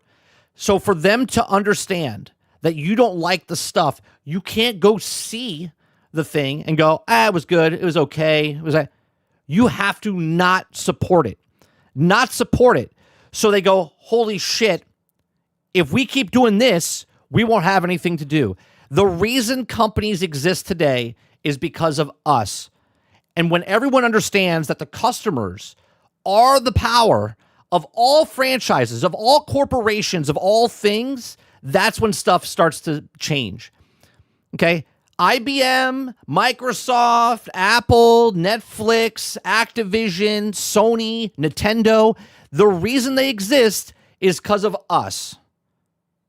If you don't like what they're doing, don't support what they're doing. They get the message much faster than slowly supporting, going, I don't really like this thing. For Star Wars products, even if they're unoriginal and uninteresting. You know, having no respect for the audience at all, which is another problem with all these companies. They have no respect for the audience. They think the audience is stupid. That's right. And so they think that, well, you'll just guzzle down whatever slop they give you. That's right. And it doesn't matter. A lot of the criticism directed... Because it doesn't matter. Because the bottom line is money, right? The bottom line is money. As long as they get your money, it doesn't matter. We're just fast-forwarding through the ads here. Message and data rates may apply. That's why Bob Iger thought that it made sense for Disney to flood the zone, to release one film every year along with a slew of television shows. They began mass producing this stuff. And to that end, Disney created something called The Volume, which is basically a cylindrical soundstage that's surrounded by LED screens that display video game style CG. And that's another thing, right? The Volume. I talked about when The Volume came out, I said, this is pretty amazing that what they're doing because they're going to save a bunch of money, right? You don't have to travel to these locations. You don't have to do all this stuff. But back then I didn't even realize. I was like, it just makes it sterile. When you're watching all these movies, and just like the line they said, what JJ said, when you saw the big tank treads of the Sandcrawler, you thought that was real. And the job of the filmer or the person making the film is to take you out of this world and put you in that world, whatever that world is that they're making, to make it feel real. That's not what The Volume does. The Volume takes you out of this world and puts you in and says, oh, this is another fake world, because nothing looks real, because it's not real. They're not interacting with anything. They're interacting with the television set. They're not interacting with this giant thing. Green screen, blue screen, all of this stuff. There's no monster there. Darth Vader's real. Darth Vader is not a CGI guy, right? You look at the villains and stuff now, they're CGI. You have that old connection because it doesn't feel real, because it's not real. Even though it's fake, it's movie magic, right? I don't care if it's a puppet or whatever, right? It doesn't feel real because it's not real. They're just interacting with nothing. And that's why a lot of the movies are just taken out. Because if you don't have a good story and you're not making real stuff, then you have nothing. You're just an empty shell of a piece of product. Backgrounds. It was supposed to be much better than a traditional green screen, and it would fool audiences into thinking that Disney was shooting on location or building complicated sets, which they weren't. Which they weren't. Watch. While filming this scene from Disney's The Mandalorian. You can see it right here, look. All right. See this rock right here? This rock is the back of the studio. This line right here, okay, behind here is the foreground, right? They put stuff at the crease so it doesn't look like, right? That's what it is, though. All of this is fake. All of this is fake. The actors could see their surroundings, but the surroundings weren't actually there. All of this is just LED screens, displaying backgrounds pre-made in a video game engine. Compare that with this fight scene from Avengers Endgame, where actors jumped around in a sea of green, imagining how VFX artists would make this planet look once filming had ended. The Mandalorian is one of the first major productions to choose LED walls over green screens, and the benefits for the actors are just the tip of the iceberg. LED walls make the light... Again, they put foreground stuff on the ground, right? Right here, and all of this is fake, and that's why it just looks flat. Better, filming smoother, and in certain cases cost a lot less than using green screens. Now, you may be thinking, this isn't so new. Nope. I've seen something like this before. And you're right, kind of. The predecessor to what we see on The Mandalorian is a driving scene like this one from Dr. No. But you're capturing actual cars racing on the road, which then you edit into this, and your brain, right, thinks, oh, well, that's real. Even though you look at it and go, that's cheesy background type of stuff. You've got the actor in the car, and behind them, a screen with footage of the road they've travelled. But the technology was limited. Say you want to move the camera angle during the scene. That projected footage can't move with the camera. But by using Unreal Engine, tech borrowed from the video game field, that problem is solved. Artists can create a photorealistic 3D background. Yeah, but the problem is, that's all they do. That's all they're doing. They're not interweaving it with other stuff. That moves strictly with the camera's field of view, known as the frustum. So if the camera swings around and changes angles, the background shifts in precisely the same way. This allows motion-tracked cameras to execute traditional cinematography techniques within the virtual set, achieving cinematic movements like the parallax effect, where an object in the foreground moves at a different speed than the background, amplifies the illusion of filming at an actual location. He says lighting is one of the key benefits of working with virtual sets. The light coming from the LEDs provide realistic colors and reflections on the actors and props, something you simply can't achieve with green screen. Like most tech demos, it sounds convincing enough. It seems to solve all the problems of traditional green screens. The executives at Disney concluded that it would help them mass produce shows like Kenobi and The Mandalorian, and nobody would notice that they were cheaping out. But actually, people did notice. This is a video from the YouTuber Zax giving a few examples of how using the volume forced some very awkward staging decisions that made no sense in the context of the story. And full disclosure, once you watch this video, there's a good chance you won't be able to stomach any of these Disney Star Wars. I will preference this. Okay, I don't know what he's about to show, but because I worked in the film industry for so many years, I am skewed to films, right? Films don't. I can't watch movies like you guys enjoy movies or shows anymore because I've seen how the sausage is made. I made the sausage, right? So when I watch stuff, it's completely ruined for me. So I will preference this. I don't know what he's about to show. If you guys don't want to ruin movies for yourself or ruin shows for yourself, then maybe pause it, come back in a couple of minutes or so, right? Maybe watch this after, maybe come back 15 minutes from now. I don't know how long this is going to be, right? I don't want to ruin movies for you guys. I don't want to ruin TV shows for you guys. So I'm going to just give that preemptive warning, right? What YouTubers going to tell you to stop watching their content because they don't want you to, I honestly, because it will ruin it. It will ruin you. Here we go. Shows anymore, if somehow you were able to do that to begin with. Here it is. The volume is basically a soundstage that's run by ILM under their brand Stagecraft. It's a super cool technology, but it can be super limiting. But with the volume in Stagecraft, there's no choice. It can look like your characters are anywhere, but they're really on a small stage. And you can change the backdrop, but it's always a circle. Remember that. But if you need more than one actor to move through that space, it gets silly fast. And so what you get is scenes like this from Kenobi, the one that launched 1,000 memes. The chase starts in a circle, and that's because the actors can't gain or lose any distance between each other, because there's no distance to gain. So they look like parents who are trying to lose a race to their kid to boost their self-esteem. So now he's got to escape, but there's a frickin' laser fence. Oh, those are hard to get around. They are, except for this one, which is very easy to walk around. This fucking laser fence, man. This fucking laser fence, man. We had a whole show talking about this. Oh, well, good. Yeah, so they panic for a second trying to get through, but then Obi-Wan realizes he can shoot the control panel and get through. Why didn't he just walk around? Well, this is much more exciting, sir. I don't know, man. Just walk around the hill. I'm gonna walk around it! But it gets even dumber. With all the stormtroopers taken out, Obi-Wan runs up to the checkpoint, which is made of powerful lasers, and he can't quite figure out how to shut them off, so he nobody on set was like, hey, why doesn't he just walk around the fence? Decides to shoot the controls and hope that it will deactivate the lasers. Now, I want you to take a very close look at this image. Yeah. Why don't you just walk around the building, walk around the fence? What? No, don't ask questions, chat. Don't be a hater. Don't be a hater. Right here, and tell me, what do you think Obi-Wan should have done? Now, it might make sense for Obi-Wan to want to disable these lasers if he had intended on using the vehicle, but he doesn't. To be fair, bringing the truck through wasn't the volume's fault. No, there was a scripted reason for that. Not a good reason, but a scripted reason. And what possible... Well, the volume is here. This is the end of the soundstage right here, so you can't go across it. Reason could they have? I'm going to have to circle back to that. So I'm going to guess that the reason that he didn't go around the laser fence was because there is no around the laser fence. And they also couldn't go over it because there is no over it. It's a curved LED screen, and I'm going to posit that these are the edges of that screen.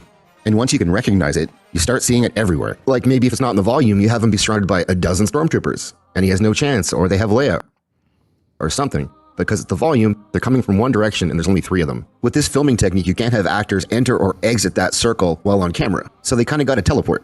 Outside the volume circle, perspective change, Obi-Wan and Leia are saved, and now all the performers are inside that circle, and so they can interact. There's another example where Vader's in front of a wall of flames, but he could clearly just walk around it if he wanted to. But with the volume, the actors can't walk around anything. With the exception of Andor, pretty much all of Disney's Star Wars shows have relied on this crutch, and it's obviously making the shows worse. Now, for comparison, here's how Lucas was filming his big climactic showdowns 27 years ago. And this is what filmmaking looked like in the pre-Disney era. Watch. Let's do that. And action!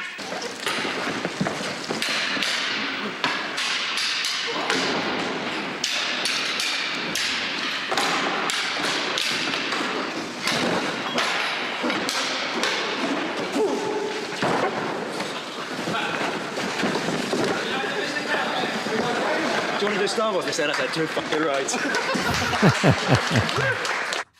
Now, with the wonders... And now he's yelling at you for being racist in the Obi-Wan show. ...of modern technology embraced by Disney, none of this is possible anymore. Characters can't fall from his car heights or chase each other around because they're confined to a tiny stage surrounded by LED screens on all sides. And by the way, since I'm on the topic of CGI, it needs to be said that the prequels actually had some extremely well-done sequences. The opening of Revenge of the Sith is one of them. So was the lightsaber duel at the end of Phantom Menace and the pod racing. Somehow, a movie from 3 decades ago, in several respects, looks better than what Disney is producing now. But because it was. The Star Wars content isn't only terrible because of bad CGI and staging, it's also terrible because the characters are atrocious. This is one of those things that very clearly Disney miscalculated, and they have no idea what they did wrong. And you can tell because Disney built this massive billion-dollar theme park called Galaxy's Edge in California and Florida. And it was intended to highlight all the new characters in the sequel trilogy, Kylo Ren and Rey, the girl, and so on. And for the same reason, Disney built a Star Wars hotel that was set in the timeline. The Disney Hotel is the Concorde of hotels. Okay? $1.8 billion to build this hotel on a new series that nobody gave a shit about. Right? They tripled down on their Star Wars instead of Star Wars. Their Star Wars, not the actual Star Wars. Where you couldn't find one original trilogy character inside the new park or inside the new hotel.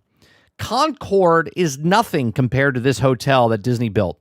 Of the new trilogy, in which forced guests to be locked away in a windowless building that was supposed to resemble a spaceship. And the whole pitch was that you get to hang out with Rey and all these great new characters.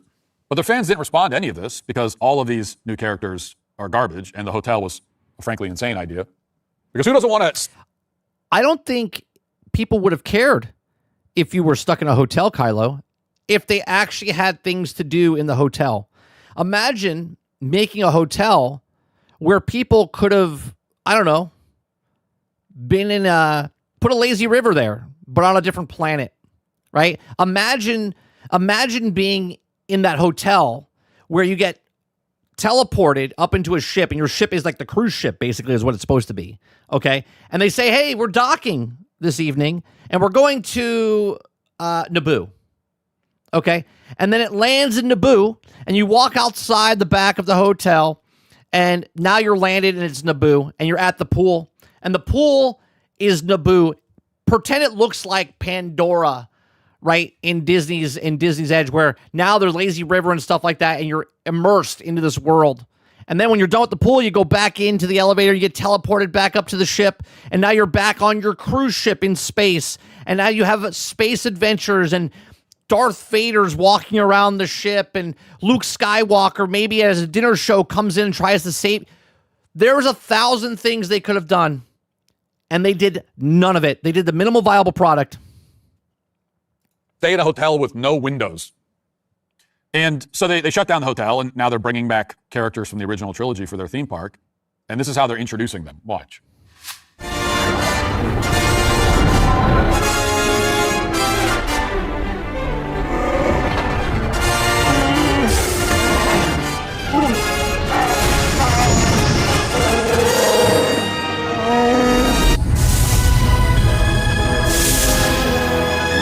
See, what they did wrong with the hotel, okay, they could have just had people walking around like they felt like they were, aliens walking around, different guys walking around, character actors, but not character actors, like aliens just walking around the hotel, staff members that look like it, right?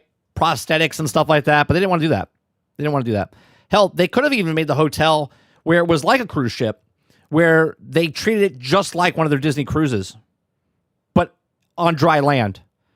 And they could have done so many more things.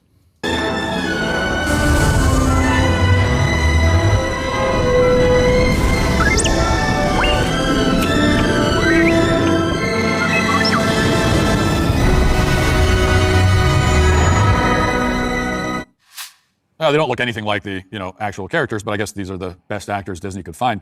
They were desperate to give their customers an alternative to Kylo Ren, and so they had to scramble. Now think about what a humiliating about-face this is. They were convinced to the point that they spent $1 billion on the idea that people were clamoring to walk around the Disney Star Wars universe they created, and now they're realizing that actually nobody wants to do that. And it's quite likely that no one at Disney has any idea what went wrong. In fact, it's guaranteed they have no idea. They have no clue. They're just amazed. They're like, I don't understand. We had Star Wars. Why don't they like Star Wars anymore? We gave them Star Wars. This is from an exit interview that Kathleen Kennedy did with Deadline a few months ago after announcing her departure from Lucasfilm. She was asked about the low points in her tenure, and this is what she said, quote, "The lows are that you've got a very, very small percentage of the fan base that has enormous expectations, and basically they want to continue to see pretty much the same thing." That first sentence is mind-boggling to me. I can't stand this woman's face. I can't. She's got a face you just want to... Right? The lows are that you got a very, very small percentage of the fan base that's enormous expectations, and basically they want to continue to see pretty much the same thing. Tell me you don't understand the fan base and how big your fan base is. And if you're not going to do that, then you know going in that you're going to disappoint them. I'm not sure there's anything you could do about that because you can't please everybody. All you can do is try to tell good stories and try to stick to the essence of what George created. He embedded incredible values into Star Wars and what it has to say. The whole idea of hope and fun and entertainment and what he's done over all these years, that's what I tried to preserve. And I wouldn't do that any differently. And I wouldn't change anything that we've done over the years. Wow. Because she doesn't want to admit that she did something wrong. That's the hubris of this. Right? She doesn't want to admit that she did anything wrong. She's not the problem. You are, guys. I am.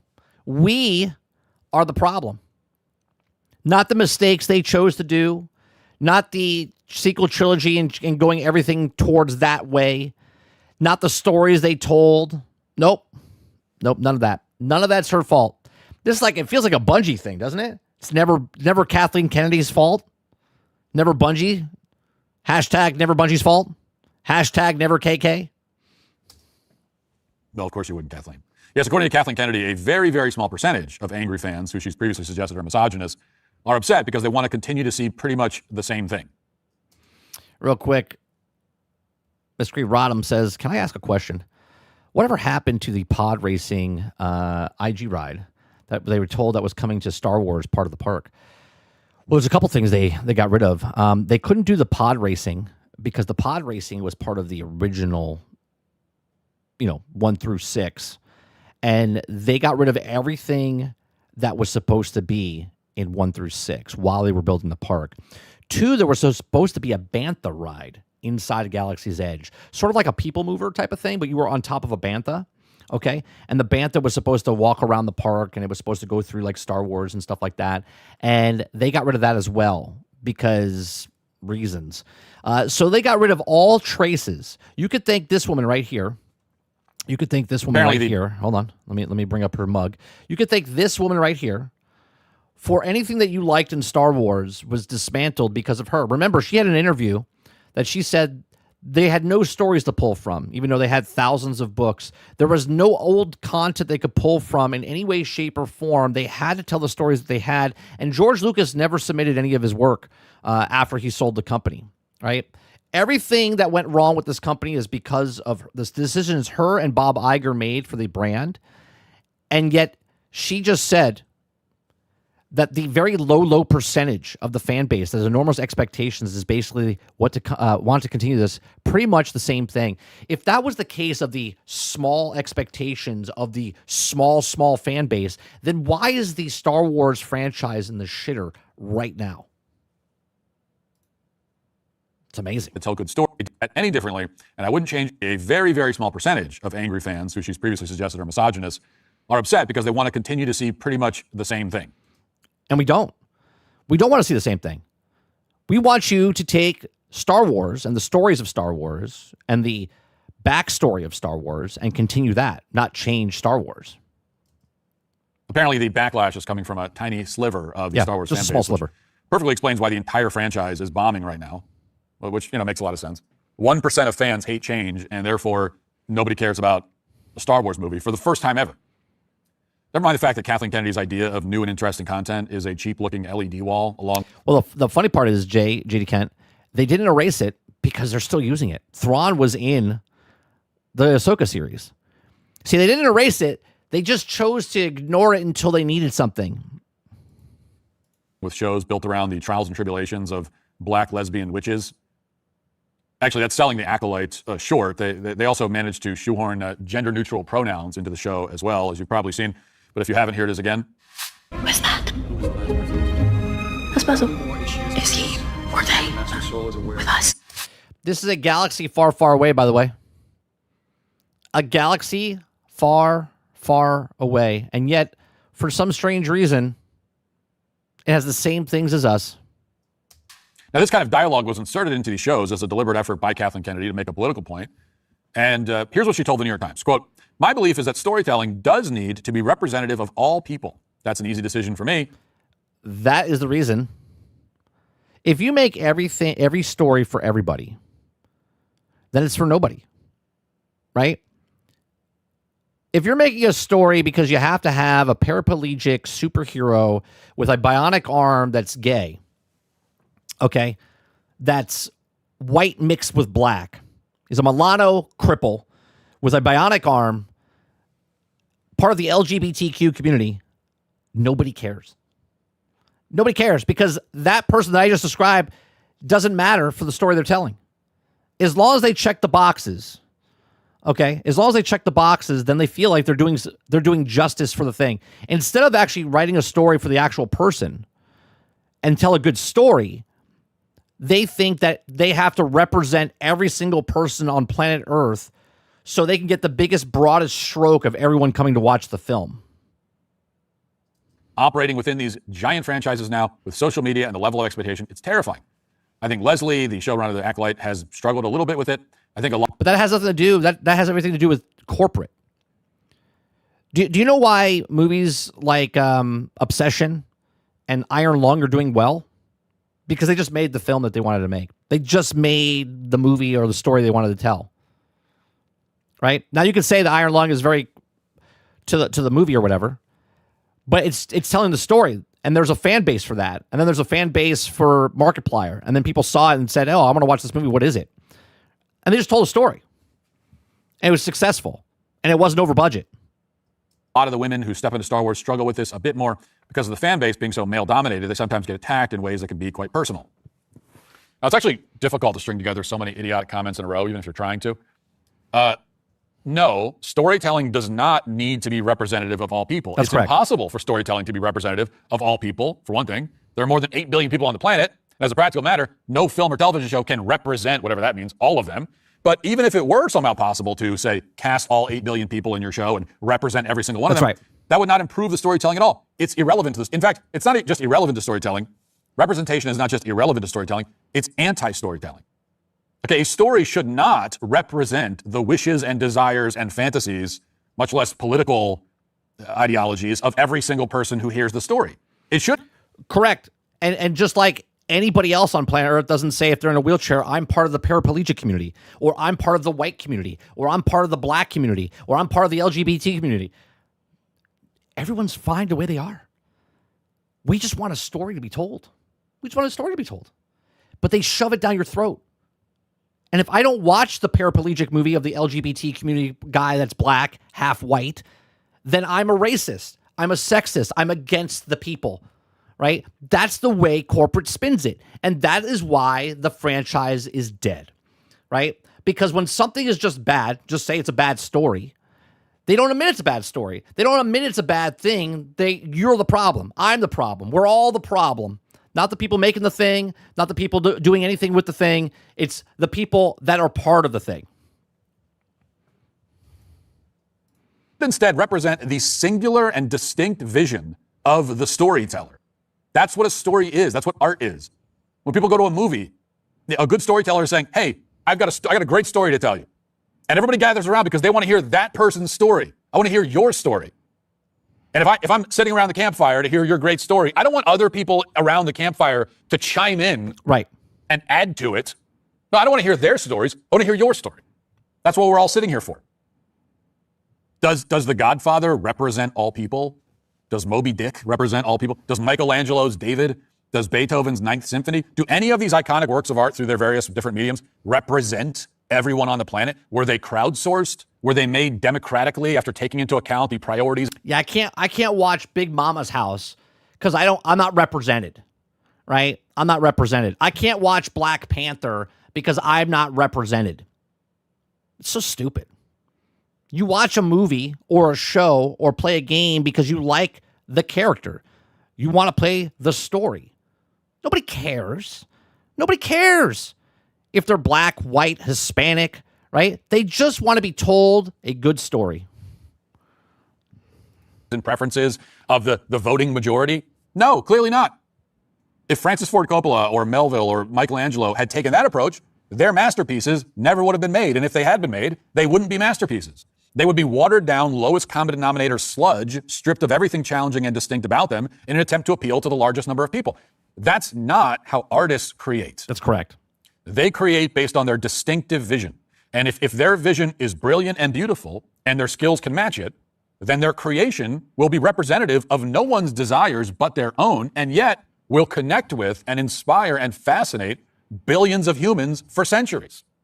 Now, George Lucas obviously created something like that with his original series. He obviously created something that connected with billions of people for... That's because I am Darth Maul. I represented by Darth Maul. Admiral Thrawn, right? Or I identify as a gold robot. I'm so glad they put a gold robot inside Star Wars. That's what I really identified it as. If not centuries, decades. Disney used to create art like that decades ago, but they, along with most of the rest of mainstream Hollywood today, no longer create art that inspires and fascinates billions across generations because they no longer create... Yeah, because you get a CPAP machine. Art at all. Art is not something, again, that can be constructed strategically in a boardroom as part of a strategy to monetize your IP. No art has ever been made that way or could ever be made that way. It cannot work that way. That's not what art is. So if you're making films that fail to connect and fail to rise to the level of art at all, then what do? Well, Disney decided that the best strategy was to yell at the audience for not liking their product enough. That's right. And this has been the pitch for years now. If you hate the terrible product, then you hate women. That's exactly what I've said, right? If you don't like an alien in the movie, then you're racist. If you don't like this person, then you're a sexist. It's like, how? I don't like the character. There are characters that you can dislike Doesn't matter about the color of their skin, what they represent, if it's a robot, if it's a Wookiee, right? They just don't like it. Bad storytelling, nope, they don't care. Which is something that everybody associated with the Acolyte, of course, kept saying very explicitly. Watch.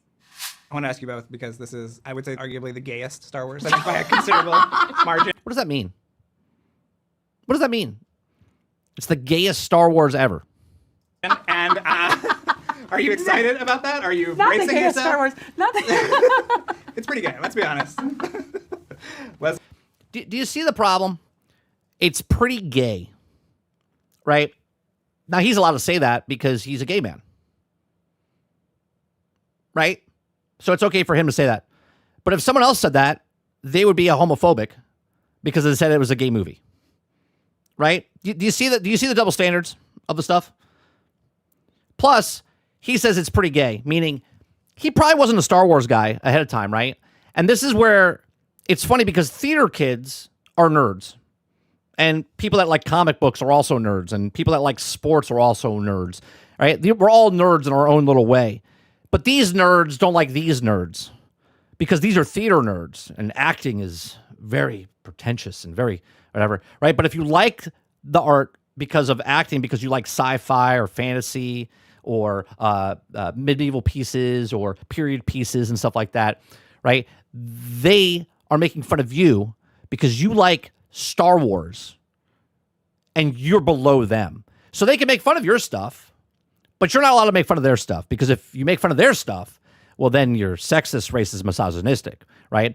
But when you don't like the thing that you like because they're ruining it, your thing, they're okay with it. They're like, well, it's really gay, isn't it? How do you feel? Am I gay? Yes. Well, no, I know Yeah. you are gay, but I'm asking, are you excited about putting this, this is going to be a talking point? Is it going to be a talking point? I'm sure so. Because It is right now, as you're asking the question. nerds are gay. Well, some nerds. See what she said? It's going to be a talking point. Is it going to be a talking point? I'm sure so. Because nerds are gay. Well, some nerds are very not gay and are very threatened by. See? Do you see that? Do you see the stereotype? Right? Nerds are gay. Well, nerds are not gay, and they're against it. Well, that's true. But in my world, nerds are gay. Was this the fun element of? No, I don't think so. And yet people have told me that it's the gayest Star Wars, and I frankly. Why are they looking at each other? Like, why are they looking at each other? Into it. No. I think that Star Wars is so gay already. Okay. I mean, have you seen the fits? We'd be like, look how gay this is, and then send each other a reference photo. And are you telling me with a straight face that C-3PO is straight? They're a couple. That's what I think. But this is more out. Which is fine because art's art. You can interpret it how you ever want. I think it's canon that R2-D2 is a lesbian. Oh, interesting. Yeah. See, I think he's a foul-mouthed robot that always curses. Yeah. Huh. Ask Filoni. Okay. Ask Filoni. Can you imagine? Now, if you think that all these people should never work in Hollywood again, then according to Kathleen Kennedy, you simply hate women. True. You also hate anything that's new. You want to be told the same stories over and over again. I mean, that's how completely retarded these people are. That obviously they're also completely missing the point. The problem is not that the audience wants to see the same thing over and over again. It's actually the opposite of that. Correct. Like what you're doing is the same thing over and over again. Correct. Okay, just using the same formula and plugging in different characters and then throwing in some gender pronoun nonsense, throwing in a lesbian or a black person, that's not something new. That's not a whole bold new vision. Correct. But this was their strategy, to take a formula that they didn't create and then make it new by like, oh, we're going to have more black people and lesbians in it than before. And what you need to realize is that these dumb, narcissistic, destructive women are in charge of pretty much every corporation in the country right now. I mean, Star Wars is the least of our problems in that respect. Actually, Kathleen, the problem with the Disney content is that it's terrible. I mean, yeah, it's bad. But she said she wouldn't change anything because if she said she would change it, that means she's taking blame. And we know that people don't take blame for things. Let's go back to that Red Letter Media video for a second. It's true that the original films were formulaic, but they also executed the formula well. You know, Luke goes through the hero's journey, suffers, loses his hand before triumphing in the end. That's classic storytelling. Now, Rey, on the other hand, was created in a lab by Kathleen Kennedy and the feminists at Disney. Her arc makes no sense. She learns the Force 1 minute, and she's defeating Kylo Ren in one-on-one combat the next. For his part, Finn kind of does nothing after the first movie. Poe was written as a Han Solo clone. They completely changed Luke's personality. Han Solo doesn't evolve either. Basically, at every turn, you could tell that Disney was winging the new films. It's not that they had a new vision. The problem, again, is they had no vision whatsoever. And they had to kill the old one, because you have to shit on this to rise this up, right? That was their mentality. We have to shit on Luke, Leia, and Han, and shove those away because they love them so much. We have to shove them out, and we have to raise these characters up instead of just telling a good story to have these characters rise up on their own. Now, again, they made a big choice by connecting it to the original trilogy. They didn't have to. They didn't have to tell a story of the original trilogy. They could have put it super far in advance. They could have told the story way back in the past. They could have said anything. The problem with the past, though, is that they would have changed it in a way that it wouldn't have made sense to connect to the present. Where if you do it in the future, it doesn't affect anything. Because what happens from what we ended to where it went 1,000 years in the future, that's their story to tell. But they had to link it to the old because they bought it for the $4 billion that they did. And they had to link it to there because they already had a baked-in audience. And they're like, oh, this is the baked-in audience. Remember now, there's a huge baked-in audience for the Star Wars. Now, Kathleen Kennedy said there's a small fan base that hates the stuff. But yet, look at Star Wars now. So is the large fan base that you had, that you paid for, the large fan base? Or is the few fan base that you bought and paid for the largest IP at the time to then shit on the things that they loved to raise up the things that you created that you didn't create? Their only goal was just pumping out as much content as possible as a monetization strategy. And here's a post from a Disney official X account dated December 2020. Quote, over the next few years, roughly 10 Marvel series, 10 Star Wars series, 15 Disney live-action, Disney animation, and Pixar series, plus 15 all-new Disney live-action, Disney animation, and Pixar features will be released directly on Disney+. Look how much stuff. This is 2020. December 10th, 2020. 10 Marvel series, 10 Star Wars series, 15 Disney live-action. That is crazy. Talk about flooding the market, and it's garbage, all of it. Now, almost 6 years later, out of 10 Star Wars series, we're finally getting a movie. They apparently canceled a bunch of other projects for one 15. reason or another. And this brand new movie, after all this time, is a repackaged season 4 of the show, The Mandalorian. That's what The Mandalorian and Grogu is. The budget of this alleged major motion picture is less than $170 million, which is a fraction of the budget of every other modern Star Wars film. Disney's throwing this on screen because they're out of ideas. They've Imagine that it's a fraction of what the rest of it is. Like Solo costs like $200 million. Supposedly this costs 165, but they're missing the actual budget of the actual actors, producer, and director. And there's no marketing in that as well, in that number. So it says 165, but really it's about 250, which means with the marketing, they would probably have to bring in about 500 million. It'll probably make 317, 360 maybe total, right? So they boast it as, well, it's the cheapest Star Wars movie we've ever created. And guess what? It's still not going to make money. They figure they might as well try to sell some toys before the franchise is put on an indefinite hiatus. So that's exactly what they're going to do. Now, George Lucas was attacked, rightly so, for including Ewoks in Return of the Jedi and Jar Jar Binks in Phantom Menace as a cynical ploy to sell merchandise, which is a significant reason for his enormous wealth. But Lucas never made an entire movie from start to finish solely to sell toys without any meaningful plot characterization. El Dente, what do you mean it hasn't done any marketing? The fucking thing's in Bath and Body Works. They did a Super Bowl commercial. They've been promoting it like nothing ever before in other countries. Because here in this country, that nobody cared. And then they did a full-on blitz inside of the last month of actual marketing.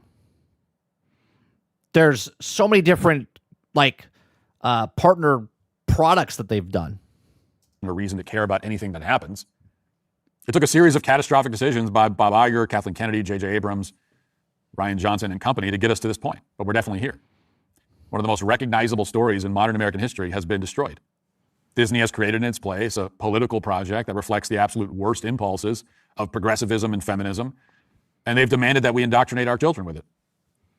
There's one silver lining in this entire saga. It's that contrary to what Kathleen Kennedy expected, millions of Americans are refusing to go along with it.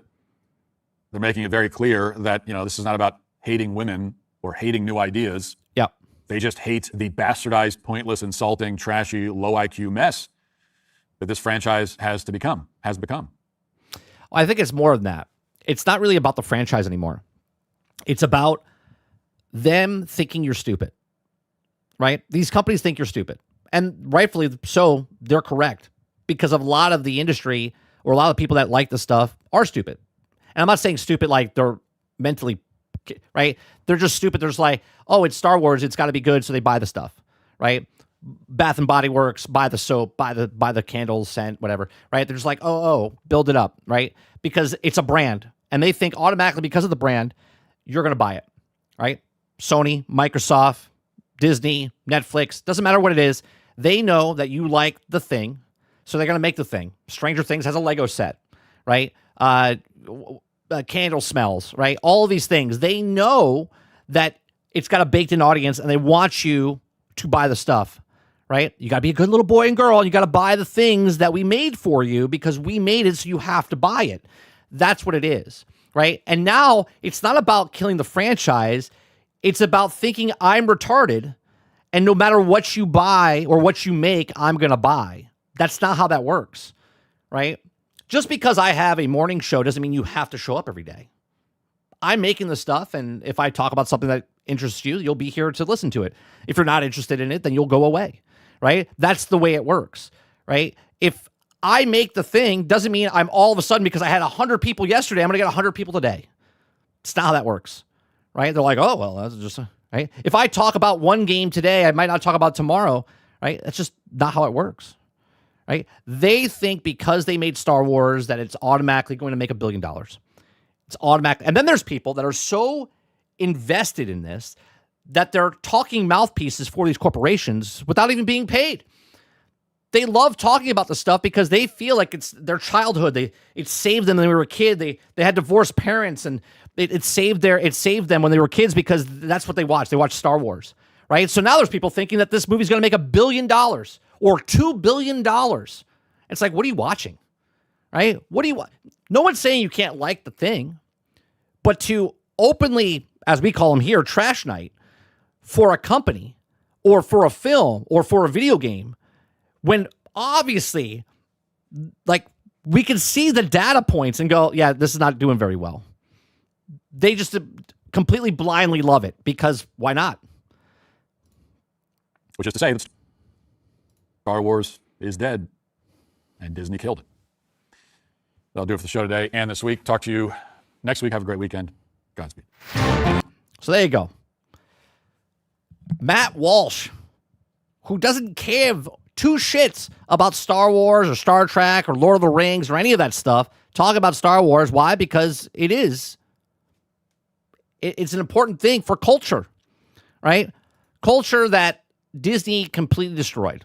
Imagine not only taking one franchise, but taking multiple franchises and destroying them in less than 10 years. It's diabolical. It's what it is, right? You could go to the park right now. As a kid, I would have done anything in the world to go to a theme park where I could fly the Millennium Falcon. Okay. There would be lines around the block to fly the Millennium Falcon. You go to the park now, there's a 15-minute wait.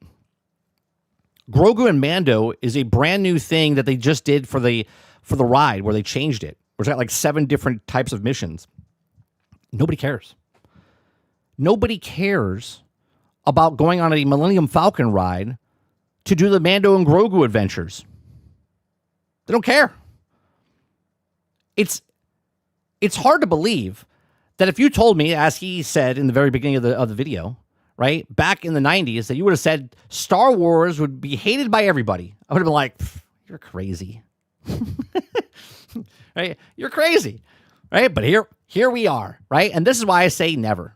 I never say never, because everyone thinks something is too big to fail. And here we go. Destiny failed. Sony's closing Destiny. Star Wars is dead, right? We're all betting on Ryan Gosling to save Star Wars now. And if anyone goes watch that movie next year, Starfighter, it's because of Ryan Gosling, not because it's Star Wars, which is crazy. Because we don't even care about celebrities anymore as far as action heroes or celebrities as far as a movie is concerned, right? Back in the day, you used to watch any Sylvester Stallone or Arnold Schwarzenegger movie because of the Terminator, because of Rambo, because of the star power of them, Wesley Snipes, all these people. Now you don't care. You don't care if The Rock's in a movie. You don't care if Jason Momoa is in a movie. You don't care if Ryan Gosling's in the movie. Right? Don't care. It's crazy. This queen says, can we talk about Harry Potter TV show mess up? Oh, for God's sakes. With the, they say it's going to be the most original adaptation of a book ever. And then they do Black Snape. Now, me just saying Black Snape, people are like, oh, here we go. This guy's a racist. He's just hating because of Black Snape. No, I'm hating because, and I'm not even a Potterhead, right? I'm not even a Potterhead. And I'm just mind boggled that you would do what you did for the Harry Potter, right? Because they have to do check marks. You got to check.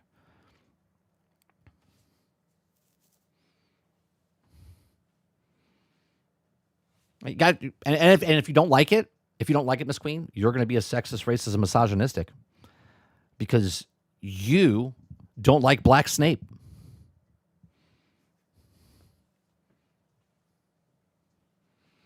El Dente says, nah, I just saw Project Hail Mary. Gosling is going on a generational run. Well, people like Ryan Gosling. What I'm saying is majority of people watch movies now because of the characters, not because of the actors. Those are facts. Because if they really cared about Robert Downey Jr., then what was it? Was it Dr. Dolittle? That would have done a lot better. But they didn't care because it doesn't matter about Robert Downey Jr. They like Robert Downey Jr. as Tony Stark. They don't give two shits about Robert Downey Jr. as Dr. Dolittle.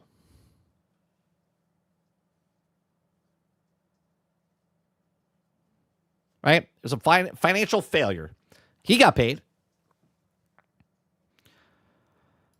Star says, make your own story. Stop changing the ones that you know nothing about. Well, the best part is, have you guys seen, I'm not going to show any of it on stream. Have you seen all the fan films that are being made because of AI? Have you seen all the fan films? They're telling stories, and the people telling the stories and connecting it to the actual trilogy are telling better stories than the people that bought the actual franchise.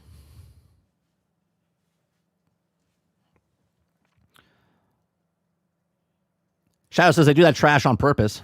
They're basically fan baiting the rage bait for controversy and clicks, which is stupid, right? Because if you have to do that to get people to watch your stuff, then your stuff's not very good.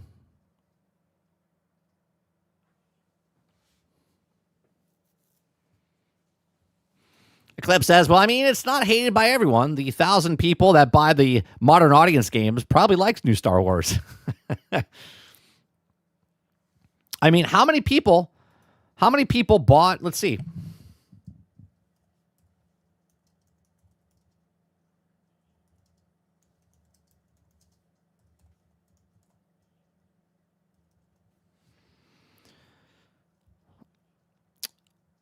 Yeah, this is the last thing, right? They don't tell you. Ubisoft has not disclosed the exact lifetime sales figures, but the industry estimates that indicated that Star Wars Outlaws sold approximately 1 million copies in its first month.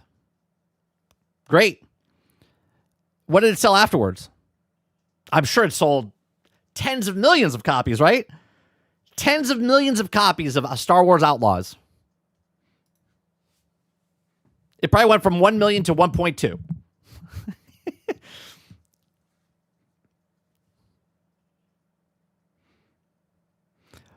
This guy said from 1 year ago on Reddit, Star Wars Outlaws has sold 1 million copies since the initial launch, according to Insider Gaming, right? And someone said it's going to sell 5 million units. I hate to break this to the person. It didn't sell 5 million. It didn't sell 2 million. It didn't sell 2 million. You can play it on Game Pass now. Financial flop.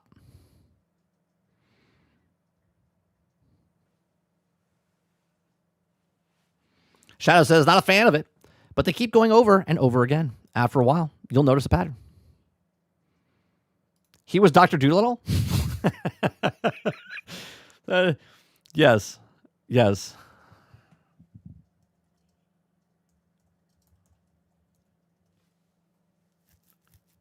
It was a reimagined Dr. Dolittle, wasn't it? Am I thinking of the wrong? No, yeah, Dr. Dolittle, 2020 film. Yeah. Oh, I know, Magic. You're racist against white people, even though you're white yourself, because it wasn't Eddie Murphy. It wasn't Eddie Murphy anymore. It was Robert Downey Jr.'s Dolittle. That's why it failed.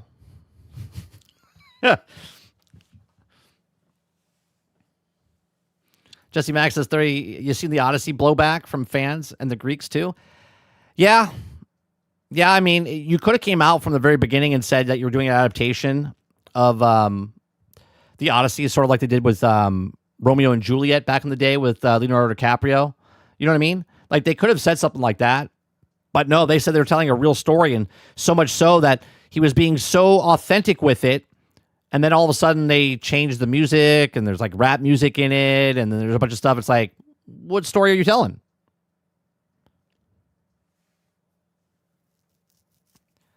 Shadow says, yes, those Reddit people are delusional over Outlaws. Oh, there's a lot of delusional people. Miss Queen says, they didn't just add a black person as a main cast member. They also changed the name from what the first book, and the movie's name was to something else that's nothing to do with the first book. Yeah, I forget what they were calling the first season. I forget what it's called. El Dudley says, Eddie Murphy is Dr. Dolittle. Stop it.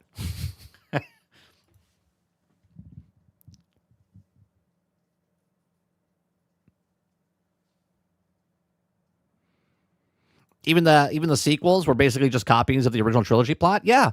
Well, but done worse, right? They were done worse. When you start to think about the trilogy and you ask questions of how they did this or how they do that, it completely breaks down the entire movie. It makes it even worse. If you just watch the movies as is, you're like, wow, this is bad.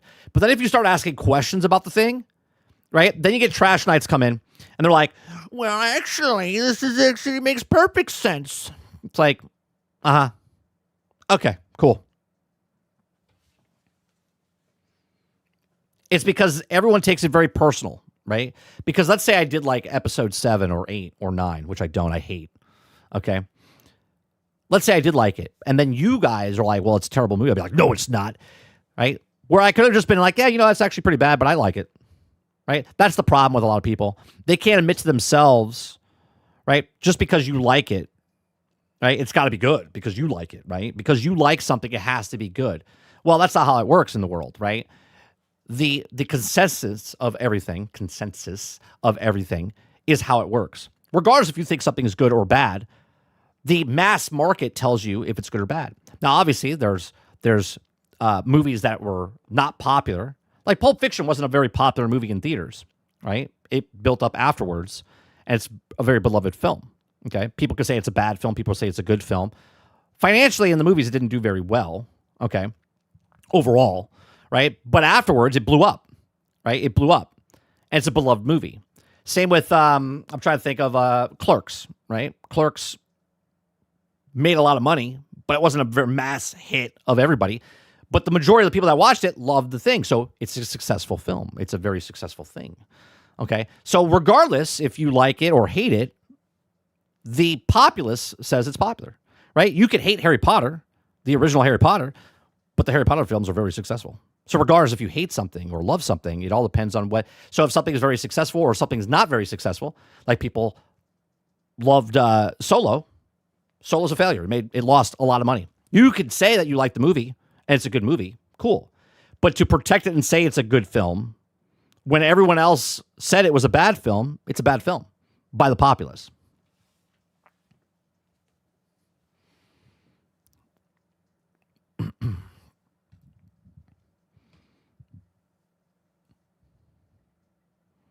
Wait, what? They changed the first trailer? Looked cool. I don't think they changed the first trailer. They changed the name of the thing. What is that? What is the Harry Potter?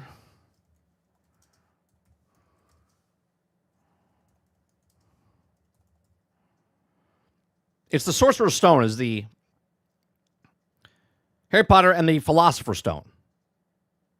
Is what the what's it called? The HBO show is called. Which is what the first book was called originally, wasn't it?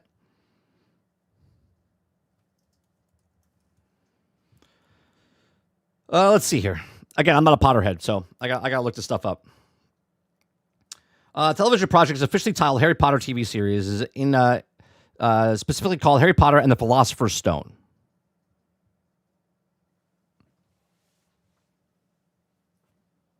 This screen says the first Harry Potter book is called The Sorcerer's Stone. The TV show is called The Philosopher's Stone. They both have to do with each other. See, I think the first book originally, let me see.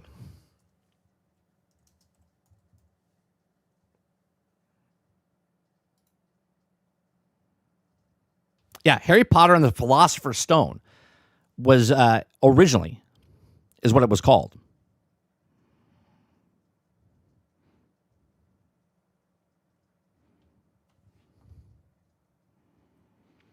Okay, it says this article is about the book for the film, Harry Potter and the Philosopher's Stone film. For others' use, the series Harry Potter and the Philosopher's Stone. Okay, Harry Potter and the Philosopher's Stone is also a fantasy novel by British author J.K. Rowling, the first novel of Harry Potter series, Rowling debuted novel. It follows Harry Potter and the wizard, who discovers a magical heritage of the 11th birthday and receives a letter of acceptance from Hogwarts Legacy's witchcraft and wizardry, and will help friends Ron and Hermione unravels a mystery involving the Dark Wizard. Right, the book is first published in the United Kingdom in June of 1997. It was published by the United States following the year, and then under the Harry Potter and the Sorcerer's Stone. It won most of the British Book Awards, right? So it originally was called the Philosopher's Stone, but when it came over to the United States, it was called the Sorcerer's Stone. See, I'm not going to sit here and be like, oh, this is what it is. I had to read that because I'm not a huge Harry Potter fan, right?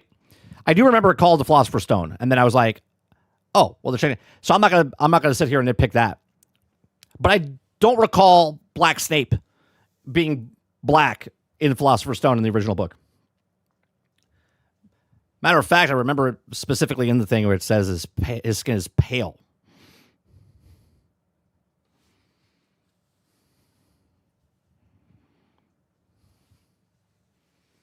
Yeah, Shadow says, I think they changed the name for the U.S. for some dumb reason.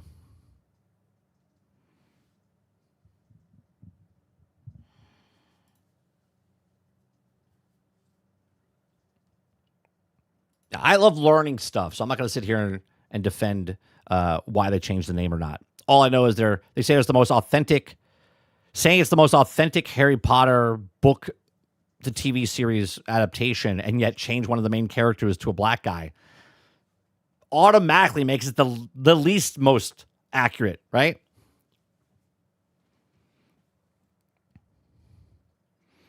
El Dante says, well, instead of pale, it's just ashy.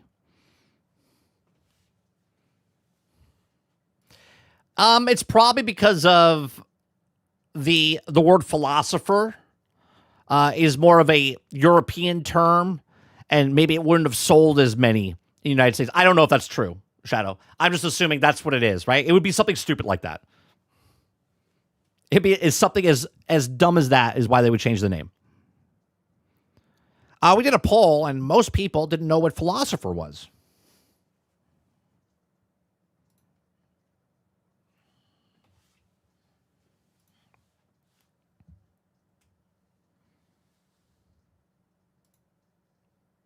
Actually, I'm going to ask a question. I'm going to ask that question.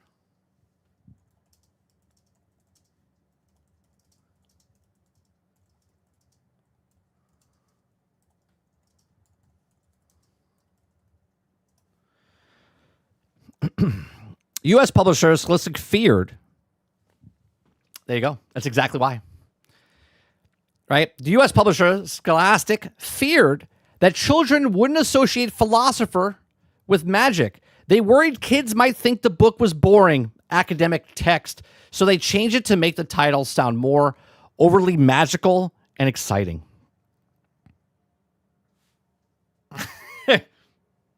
Do you see? Do you see? That's exactly right. That is why you know when something takes off by committee, things are changed by committee.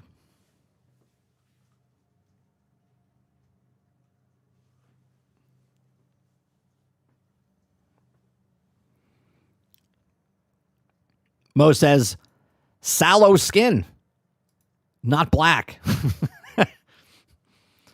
How do they know that it should be also Philosopher's Stone, but don't know that Snape can't be black? Like, WTF. Jesse says, 30, as a Scottish person, we call Philosopher's Stone because it's EU saying. Correct. But as you can tell, the U.S. publisher feared that the children didn't associate philosopher with magic. So they had to change it.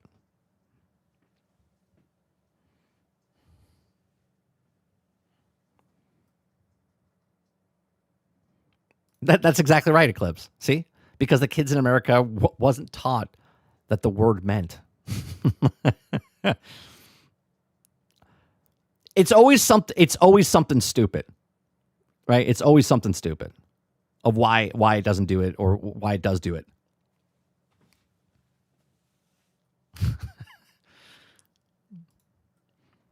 What else is going on here? Let me see what has happened on Twitter. Let's bring up Twitter. Well, I won't bring up Twitter unless we find a story because God knows when you scroll sometimes.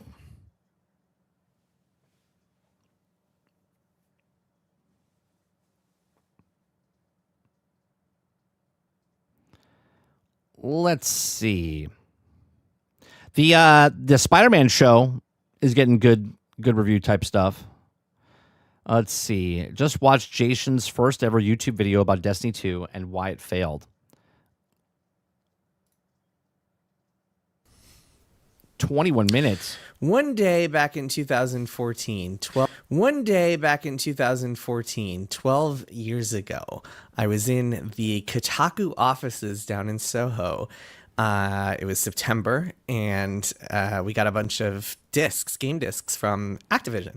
And Tina Amini, who was an editor at the time, she said to me, "Hey, do you want a copy of this game, Destiny? We have a spare disc over here." I was like, "Sure, I'll check it out. I'll go pop it in for a half hour. It's not really my type of game. I don't really play first-person shooters, but I'll go check it out." And I brought it home, and I popped it in.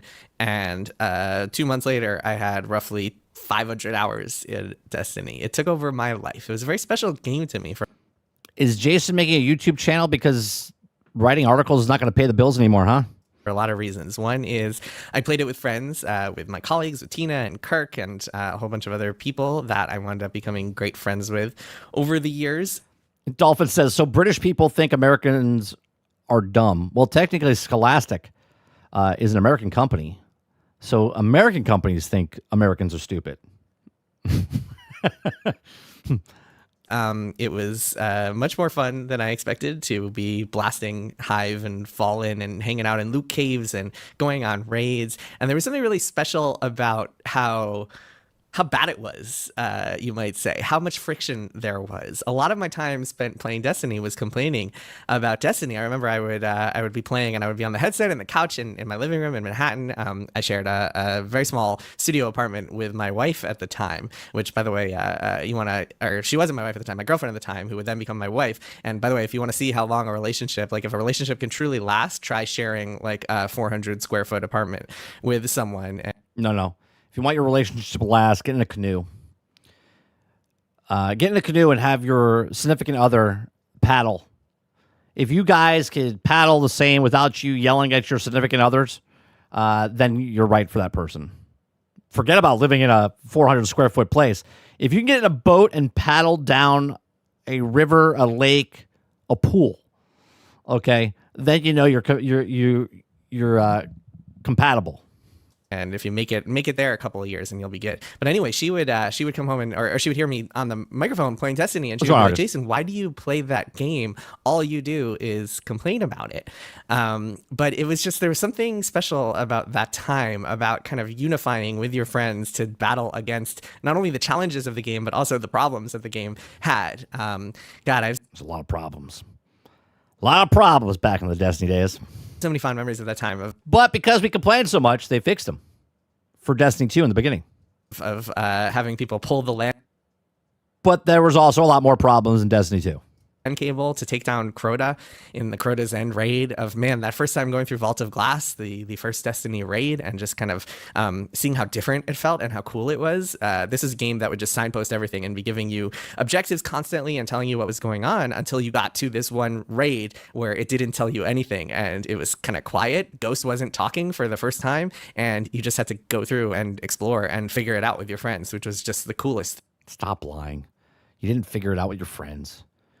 You waited because the people that already beat the raid told you how to beat the raid, and you watched some YouTube videos. Stop it, Jason.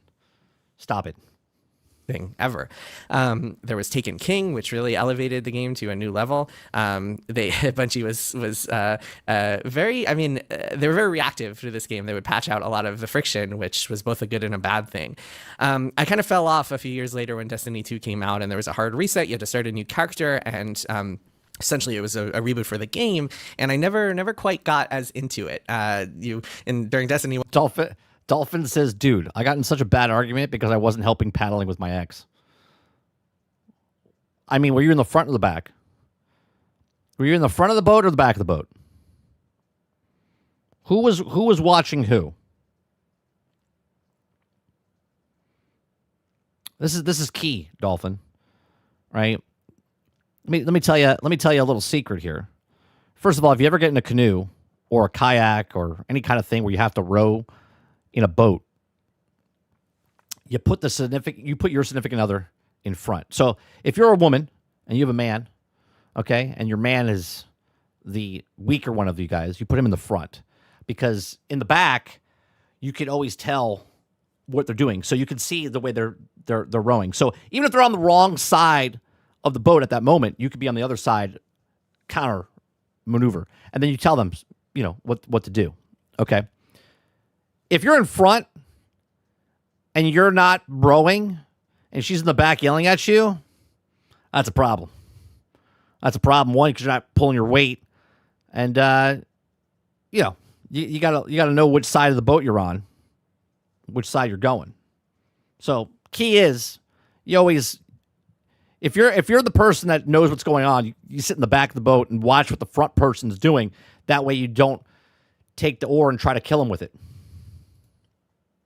When I was grinding for spin metal and helium fragments and all the other nonsense that you had to go through in that game. But Destiny 2 never gripped. Yeah, he says, I was in a kayak and I just rowed the entire time because I couldn't deal with that. You just said, stop, just stop rowing. Just stop it. Stop it. I'll row. Me the same way. There are a lot of reasons for that, I'm sure. One being that I had my first kid in 2019, and when you have a child, it's much harder to kind of maintain a Destiny addiction. But it never quite gripped me as much. But still, I always figured it would be there, just kind of simmering in the background, just that kind of friend that is always there. If you ever feel the urge to go back, you could always go back and check out what Destiny is up to. But alas, that was not to be, because last week Bungie announced that it was sunsetting Destiny 2. Destiny 2 will get one final update in early June, and then it will be done. It will be in maintenance mode for the rest of its life. Bungie says that it will still be available to play, so you can still log in and check it out, but there will be no... It's dead.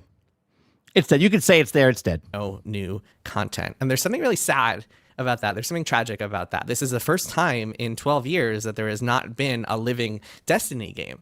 The Destiny franchise is just not currently active. It is not currently. I wonder what's going to happen. Is there going to be some sort of surge? Like, because all these Destiny players that are like simmering that just were playing that game now are like, all of a sudden they've like woken up from the trance, and they go outside, and all of a sudden there's a stat like a year from now it says like people have been going outside more, or this other game took off because people stopped playing Destiny. Do you know what I mean? Like, there's got to be something all of a sudden that just wakes up people. It's like you were in a coma, and then all of a sudden you woke up, and now you're back, and you're like, wait a minute, Trump's president? What happened? Last time I was playing Destiny, and I don't remember what happened. Alive. And what I can share and what I've reported at Bloomberg News is that there's no Destiny 3 currently in development. Right now, Bungie is pitching and prototyping. They're trying to figure out what's next, including future Destiny stuff. I mean, they could very well wind up working on a new Destiny game at some point, but there's nothing currently. We're not going to be able to watch this whole video. I just realized it's 12:15, and I got to go pick up my son. So we're going to stop it here because it's half day, last day of school. So I got to go pick up my son so we can go out for some ice cream to celebrate his last day of school. So I'm gonna stop it there, chat. I appreciate you very much for coming out and hanging out. We had I think a good show. We're just talking about Star Wars and watching the Matt Walsh stuff. We talked about No Man's Sky in the very beginning, so go check out No Man's Sky. Tonight, I am not going to the park tonight. I'm going to go tomorrow. So what's going to happen is tonight we are going to be on Fake Wizard News. And then after Fake Wizard News, we'll probably play some games with Sarge for Shooting the Shit with Sarge tonight, 8 p.m. Eastern, over on 30 and Still Gaming. If you guys want to know with Fake Wizard News, go check out Fake Wizard News. I'll also put a link in the Discord for tonight. And then tomorrow morning, I will not have a show. I will not have a show tomorrow morning. I'm going to a theme park with my one of my best friends and his family. So we're taking my son, and we're going to go to Hollywood Studios tomorrow to go ride the Millennium Falcon ride that nobody's riding. And hang out with them. And then we'll be back tomorrow night for Generation X Gaming, a weekly podcast that goes over a few of the top stories from the past week, and we rant along the way. So there will be no morning stream, Daily Grind tomorrow morning. There will be a GXG episode tomorrow night. I appreciate that.